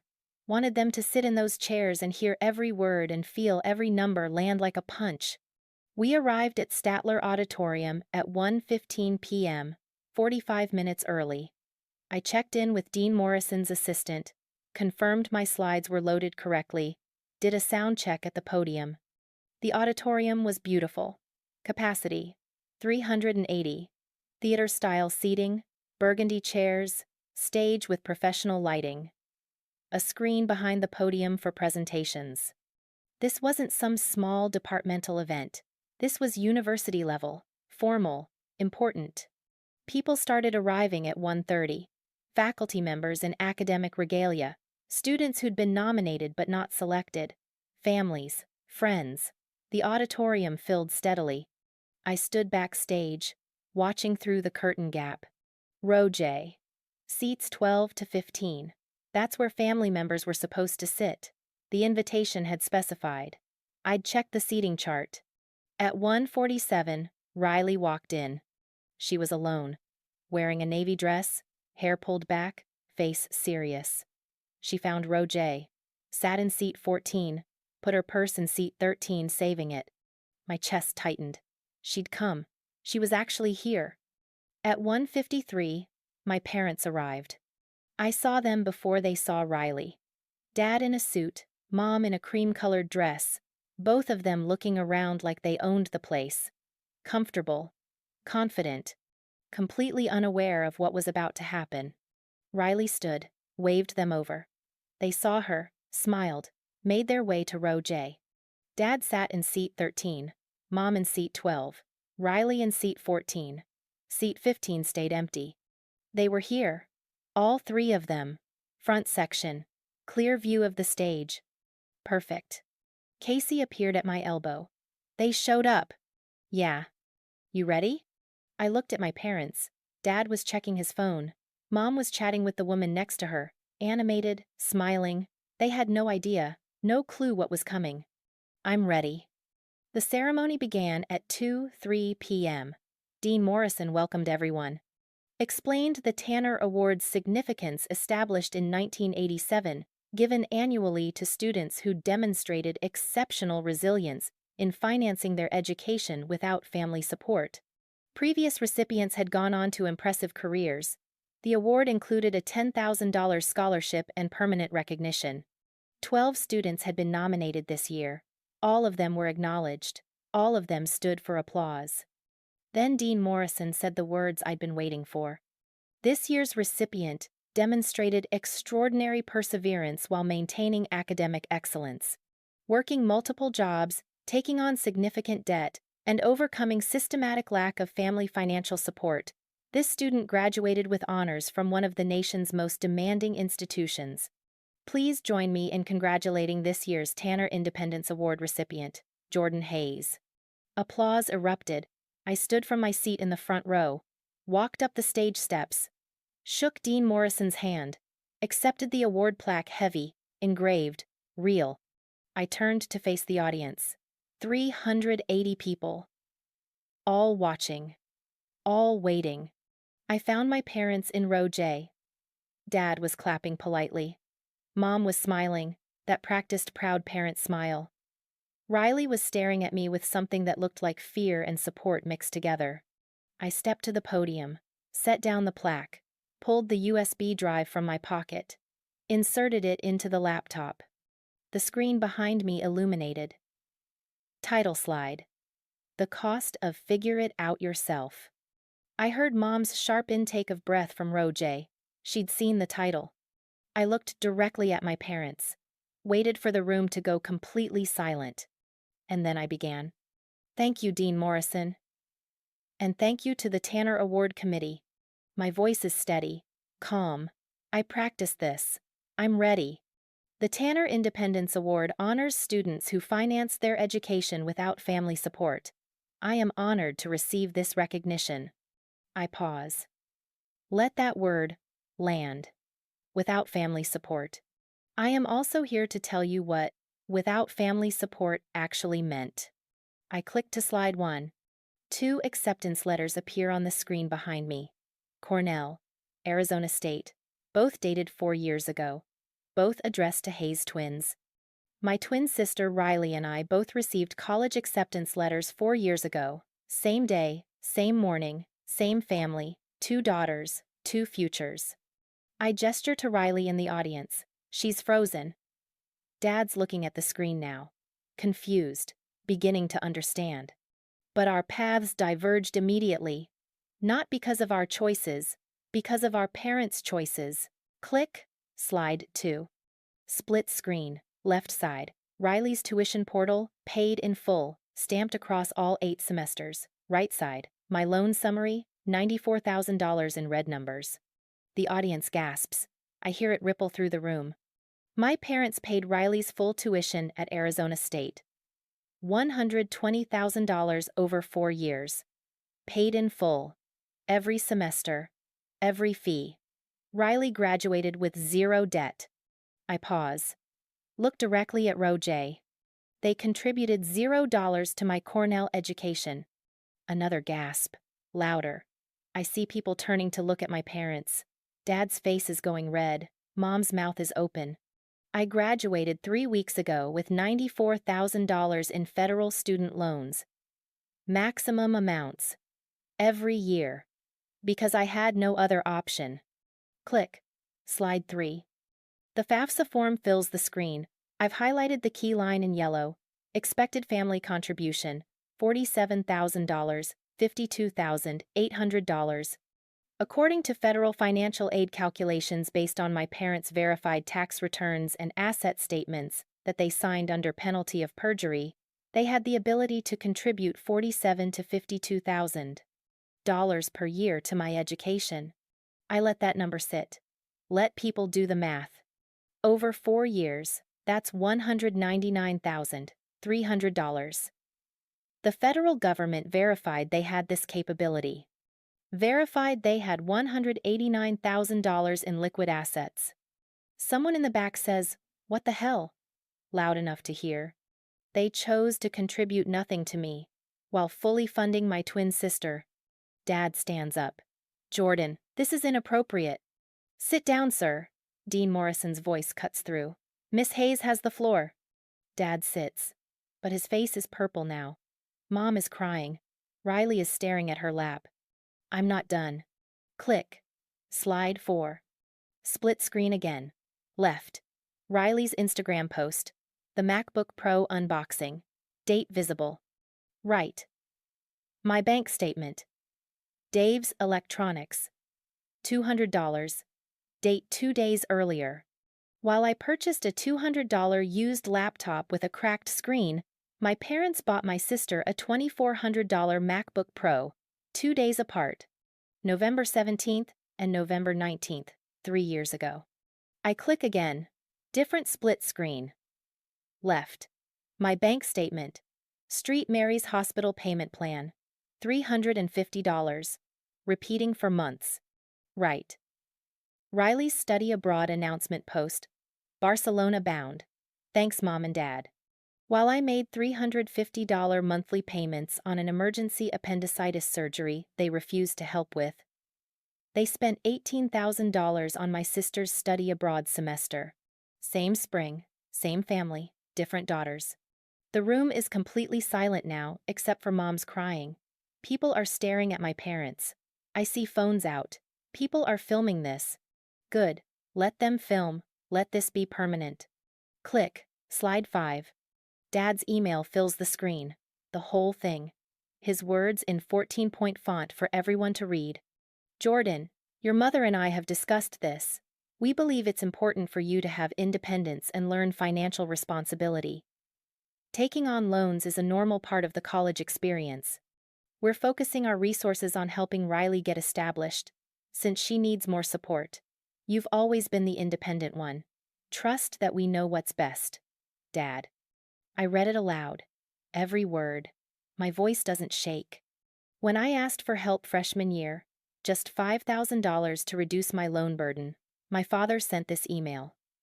We're focusing our resources on helping Riley. I look at the audience. 380 people. All of them staring at my parents now. This was not independence. This was abandonment. Jordan. Mom's voice breaks. Please. This was not character building. This was financial sabotage. We did what we thought, Dad tries. This was documented. Deliberate, discriminatory distribution of resources while I was a dependent, claimed on your tax returns. I close the laptop. The screen goes dark. I face the audience fully. I worked 73 hours per week during finals season. I ate ramen for weeks at a time. I chose between food and textbooks. I delayed medical treatment because I couldn't afford to miss work. I missed every normal college experience because I was too busy surviving. My voice is still calm, still factual. But the room is electric with fury now. Not mine, theirs. The audience is angry for me. I did this while my parents had verified means to help me. They chose not to. They told me to figure it out myself. I pick up my award plaque. So I did. I figured it out. I worked 3 jobs. I took on massive debt. I graduated with honors despite systematic financial abandonment. I look at my parents one final time. And now everyone knows what that cost. $94,000 in loans. 4 years of exploitation. 1 daughter fully funded. 1 daughter fully abandoned. Same family. Same resources. Different choices. Dad is standing again. You ungrateful. Mr. Hayes, sit down or leave. Dean Morrison's voice is steel. Dad storms out. Row J empties as he pushes past people. Mom follows, sobbing. Riley stays in her seat, tears streaming down her face. The auditorium erupts. People are shouting at my parents as they leave. Someone yells, "Child abusers!" Someone else yells, "You should be ashamed." I watch them go. Watch Dad's rigid back, Mom's stumbling steps. Watch them flee from the truth they created. Then I turn back to the microphone. Thank you to the Tanner Award Committee for recognizing what independence truly means when it's forced upon you. Thank you to Cornell faculty who noticed and helped. Thank you to everyone who survives family betrayal and still achieves their dreams. I step back from the podium. The standing ovation is immediate, deafening. 377 people, minus my parents, plus Riley still seated and crying, are on their feet, applauding, some crying, some still shouting at the doors my parents exited through. Dean Morrison embraces me on stage. "You are the bravest student I've ever met," she whispers. I walk off stage. Casey is waiting in the wings, tears streaming down her face. She pulls me into a hug. "You did it," she says. "Jordan, you fucking did it." I did. I told the truth. I showed the evidence. I let them bury themselves with their own documented choices. And everyone saw it. The ceremony continues. But I don't hear it. I'm backstage, sitting in a folding chair. Casey next to me. Both of us, just breathing. My phone starts buzzing. Texts, dozens of them. Family members, extended relatives, friends from high school, people I haven't talked to in years. I don't read them yet. I just sit there, holding my award plaque, feeling the weight of 4 years finally lifted. They know now. Everyone knows. They know now. Everyone knows. The truth is public. The documentation is permanent. The lies are over. I didn't get revenge. I got something better. I got vindication. The auditorium is still erupting, but backstage, in the quiet, Casey and I just look at each other. "What happens now?" she asks. I think about my parents fleeing, about 377 witnesses, about phones recording every word, about the permanent archive footage, about the evidence binder waiting at home, ready for anyone who asks for proof. Now, I say quietly. They live with what they did, and I live with what I survived. You think they'll try to fight back? They can't. I have receipts. They have excuses. Casey grins. Truth won. Truth always wins, I correct. Eventually. We sit there a few minutes longer.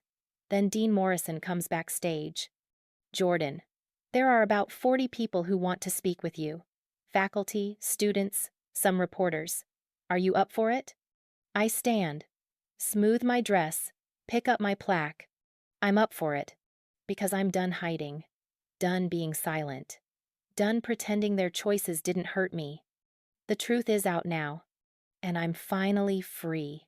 The video went viral in 4 hours. Someone's aunt posted it to Facebook, then Twitter, then TikTok. By midnight Saturday, Cornell Tanner Award speech was trending. By Sunday morning, 2.1 million views across all platforms. My phone exploded. 372 texts by Sunday afternoon, voicemails from relatives I hadn't spoken to in years, emails from strangers, interview requests from local news stations. My parents tried calling 47 times Saturday night. I blocked both numbers. They tried texting from Riley's phone. I didn't respond. Sunday morning, Mom posted to Facebook, "Family matters should stay private. Jordan has deeply hurt us with public lies. We love both our daughters equally and always have." The comments section destroyed her in minutes, then explained the $120,000 tuition disparity. I watched the video. Those were receipts, not lies. You claimed equal love but gave unequal support. That's called favoritism. Your own email was on the screen. You literally admitted focusing resources on Riley. She deleted the post 30 minutes later. Too late. Screenshots had already spread everywhere. Dad's law firm colleagues started commenting on his LinkedIn, asking questions. Someone sent him an article about financial abuse of adult dependents. He deleted his LinkedIn account by Sunday evening.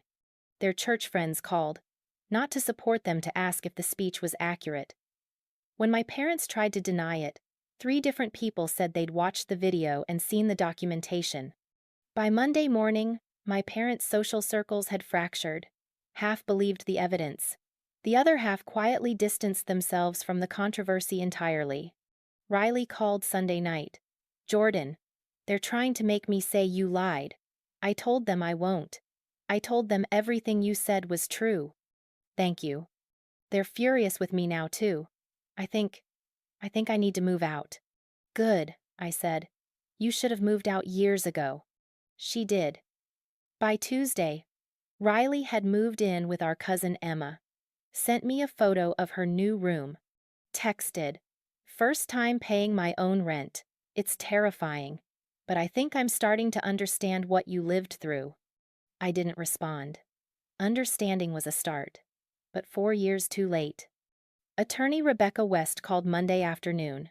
"Jordan, I've received 7 media requests for you.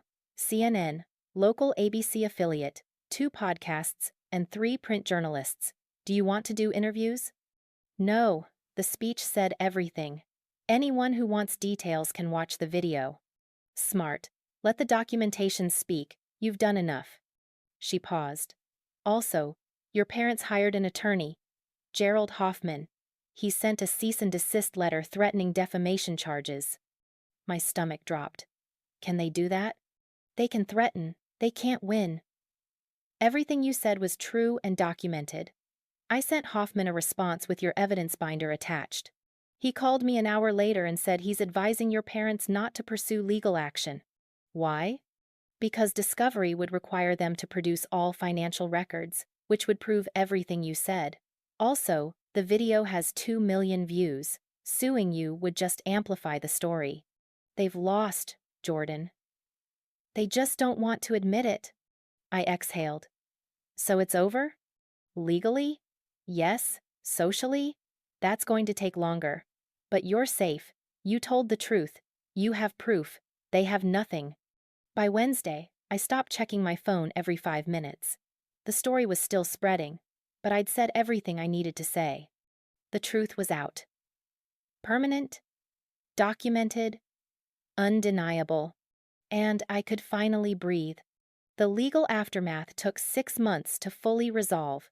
Attorney Rebecca West filed a civil lawsuit in July, Jordan Hayes v. David and Susan Hayes, seeking $120,000 in damages for educational expenses they were capable of providing but deliberately withheld, plus compensation for emotional distress and financial harm caused by discriminatory distribution of family resources.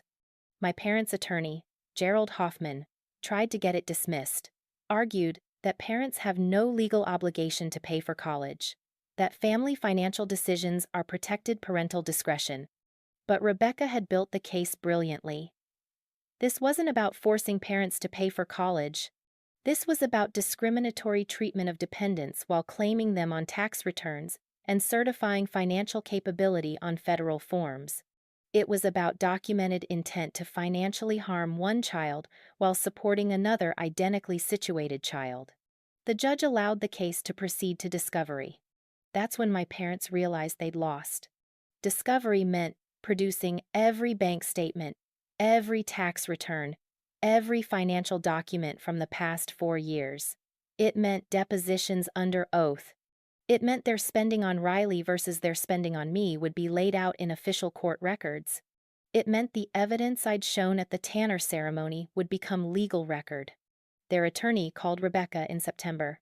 "My clients want to discuss settlement." The settlement negotiation took 3 weeks. My parents wanted to settle quietly, with a non-disclosure agreement. I refused. "No NDA," I told Rebecca. "The truth is already public. I'm not signing anything that pretends it isn't." We settled in October. The terms: financial settlement, $120,000 paid to Jordan Hayes over 24 months, $5,000 monthly, matching the amount given to Riley for education. Loan coverage: David and Susan Hayes agree to pay Jordan's remaining student loan balance, $94,000, directly to loan servicers within 90 days. Public acknowledgement: a written statement signed by both parents acknowledging the financial disparity and admitting their distribution of educational support was unequal and unfair. Statement to be provided to any family member who requests it. No contact order. Mutual no contact agreement for minimum 5 years. Renewable. Any violation results in contempt charges and $10,000 penalty per incident. No NDA. Jordan Hayes retains full right to discuss case publicly, including financial terms of settlement. Total $214,000. Every penny I'd needed 4 years ago, plus interest for emotional damages. My parents signed in November. I received the first $5,000 payment on December 1st. My loan servicers received full payoff amounts on December 15th. By Christmas, I was debt-free for the first time since age 18. But the settlement was only half the story. The family consequences were more complicated. My extended family split cleanly down the middle. Team Jordan. Aunt Linda, Dad's sister. 3 cousins, Emma, Marcus, and Sophie. My maternal grandmother, who called Dad a disgrace to this family. Uncle Mark's wife Jennifer, who'd always suspected favoritism. And Riley, tentatively, still rebuilding trust. Team parents. Uncle Mark, Dad's brother, loyal to the end. Mom's 2 sisters who called me ungrateful and cruel. 4 cousins I barely knew anyway. And my paternal grandfather who said family business should stay private. The Switzerland camp. About half the extended family who refused to take sides stopped coming to family events entirely and sent awkward holiday cards that mentioned nothing controversial. The first major fracture happened at Thanksgiving. Aunt Linda offered to host, making it clear my parents weren't invited. After what they did to Jordan, they're not welcome at my table. 8 people showed up. Me, Riley, Casey, who'd become family by that point, Aunt Linda's family, and Grandma. We had turkey. We talked about normal things. Nobody mentioned the lawsuit. My parents hosted their own Thanksgiving. According to Uncle Mark's Facebook post, 12 people attended. The photos showed forced smiles and empty conversation. Christmas was worse. My parents tried to host their traditional Christmas Eve party. Only 6 people came. Mom posted photos trying to make it look festive, but you could see the empty spaces where people used to stand. Aunt Linda's Christmas gathering had 23 attendees. People brought me gifts. People hugged me. People said things like, "I always knew something was wrong in that household," and "You were so brave to speak up." I didn't feel brave. I felt tired, but also lighter. Riley and I started rebuilding our relationship slowly. She came to coffee once a month, talked about therapy, talked about recognizing her privilege, apologized repeatedly. "I should have seen it," she said in January. "I should have asked why you were always working. Why you looked so exhausted. Why you never came home for breaks." "You didn't want to see it," I said. "Because seeing it would have made you complicit." She nodded, cried. "I'm sorry. I'm so sorry, Jordan." "I know. But sorry doesn't give me back those 4 years." "I know." She wiped her eyes. "But I want to be better. I want to be the sister I should have been." It was something. Not forgiveness. Not yet. But maybe the beginning of understanding. Our parents, meanwhile, spiraled. Dad's law firm, the one where he'd worked for 15 years, suggested he take early retirement after several major clients expressed concern about his judgment regarding family matters. He retired in March, told people it was his choice. Everyone knew better. Mom's book club dropped her. Her charity board asked her to step down. Her closest friend of 20 years stopped returning calls after watching the Tanner Award video. They'd built their entire social identity on being good parents, being involved, being supportive, being proud of their daughters. And in one 4-minute speech, that identity had been exposed as performance. Everyone could see now what I'd lived through, that their support had only ever extended to one daughter, that their pride had conditions, that their love had limits. They tried to rebuild their reputation, posted on social media about family healing and moving forward. But the comments were always the same. What about the $94,000 in loans you forced on Jordan? Have you apologized? Actions have consequences. They deleted their social media accounts by February. By spring, they'd become isolated, living in the same house, seeing only the few family members who still took their side, watching their social circles collapse under the weight of documented truth. I didn't feel victorious. I felt sad for them in a distant, clinical way. They'd chosen this. They'd created the disparity. They'd documented it. They'd thought they'd never be held accountable. And when accountability finally came, they learned that reputation built on lies collapses immediately under truth. The legal case closed officially in April. Final settlement payment received. All terms fulfilled. Case file sealed by mutual agreement, though the Tanner Award speech remained public record. Attorney Rebecca West called me when it was over.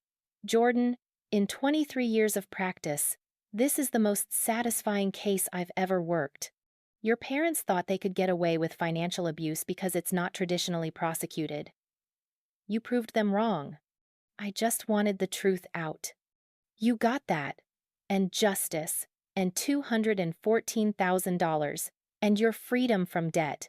And you destroyed their ability to ever claim they were good parents again. I'd call that a comprehensive victory." Maybe it was.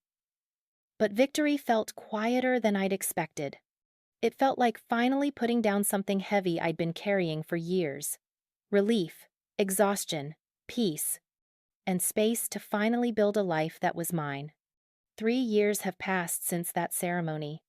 I'm 25 now, sitting in my own apartment, not rented, owned. A one-bedroom in downtown Boston with harbor views and more space than I need. I bought it last year with money I earned, not money I was given. The deed has only my name on it. The financial recovery happened faster than I expected. The settlement money gave me a foundation. But more importantly, without $94,000 in debt crushing me, I could actually build wealth instead of just surviving. I work at Deloitte now, management consultant. Started 2 years ago at $95,000. Promoted twice. Current salary, $128,000. I still can't believe that number sometimes. 4 years ago, I was eating ramen and working 70-hour weeks for minimum wage. Now I'm thriving in exactly the career I dreamed about during those brutal Cornell years. My credit score rebuilt from 580 to 748. I have an emergency fund with $38,000. I maxed out my 401 last year. I took a 2-week vacation to Portugal, my first real vacation in 7 years, and didn't worry once about the cost. I'm not rich, but I'm stable, secure, free. And I built it myself. Actually, myself this time, not figure it out yourself, abandonment disguised as independence. Casey and I are still close. She finished law school, passed the bar, works at Rebecca West's firm now. We meet for dinner twice a month. She still gets furious when she talks about my case. "You should have gotten more," she says. I always tell her I got enough. I got truth, justice, and freedom from debt. That's everything. Riley and I have something resembling a sisterhood now. It's not what it could have been if we'd grown up with equal support, but it's real. We meet monthly for coffee. She's in therapy, working through her own realization of how our parents' favoritism damaged her too, just differently. She's learning to pay bills, manage money, exist without a safety net.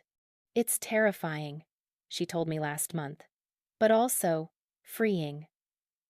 I'm proud of her for that. It doesn't erase 4 years of disparity, but it's growth. My relationship with my parents, non-existent. The no-contact order expired last year. Neither party chose to resume contact. We are legally, socially, and emotionally separated. Permanently. I don't hate them. I don't think about them much at all anymore. They're just 2 people who used to be my parents, until they decided one daughter was worth investing in, and the other wasn't. They made their choice.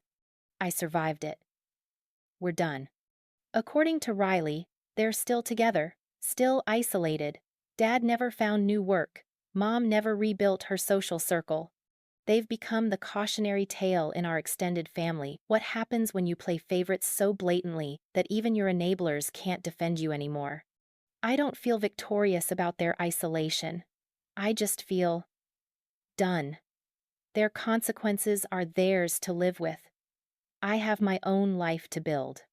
The Tanner Award Scholarship Fund that I started has grown to $180,000. I contribute $500 monthly. Several Cornell alumni who saw the video contribute too.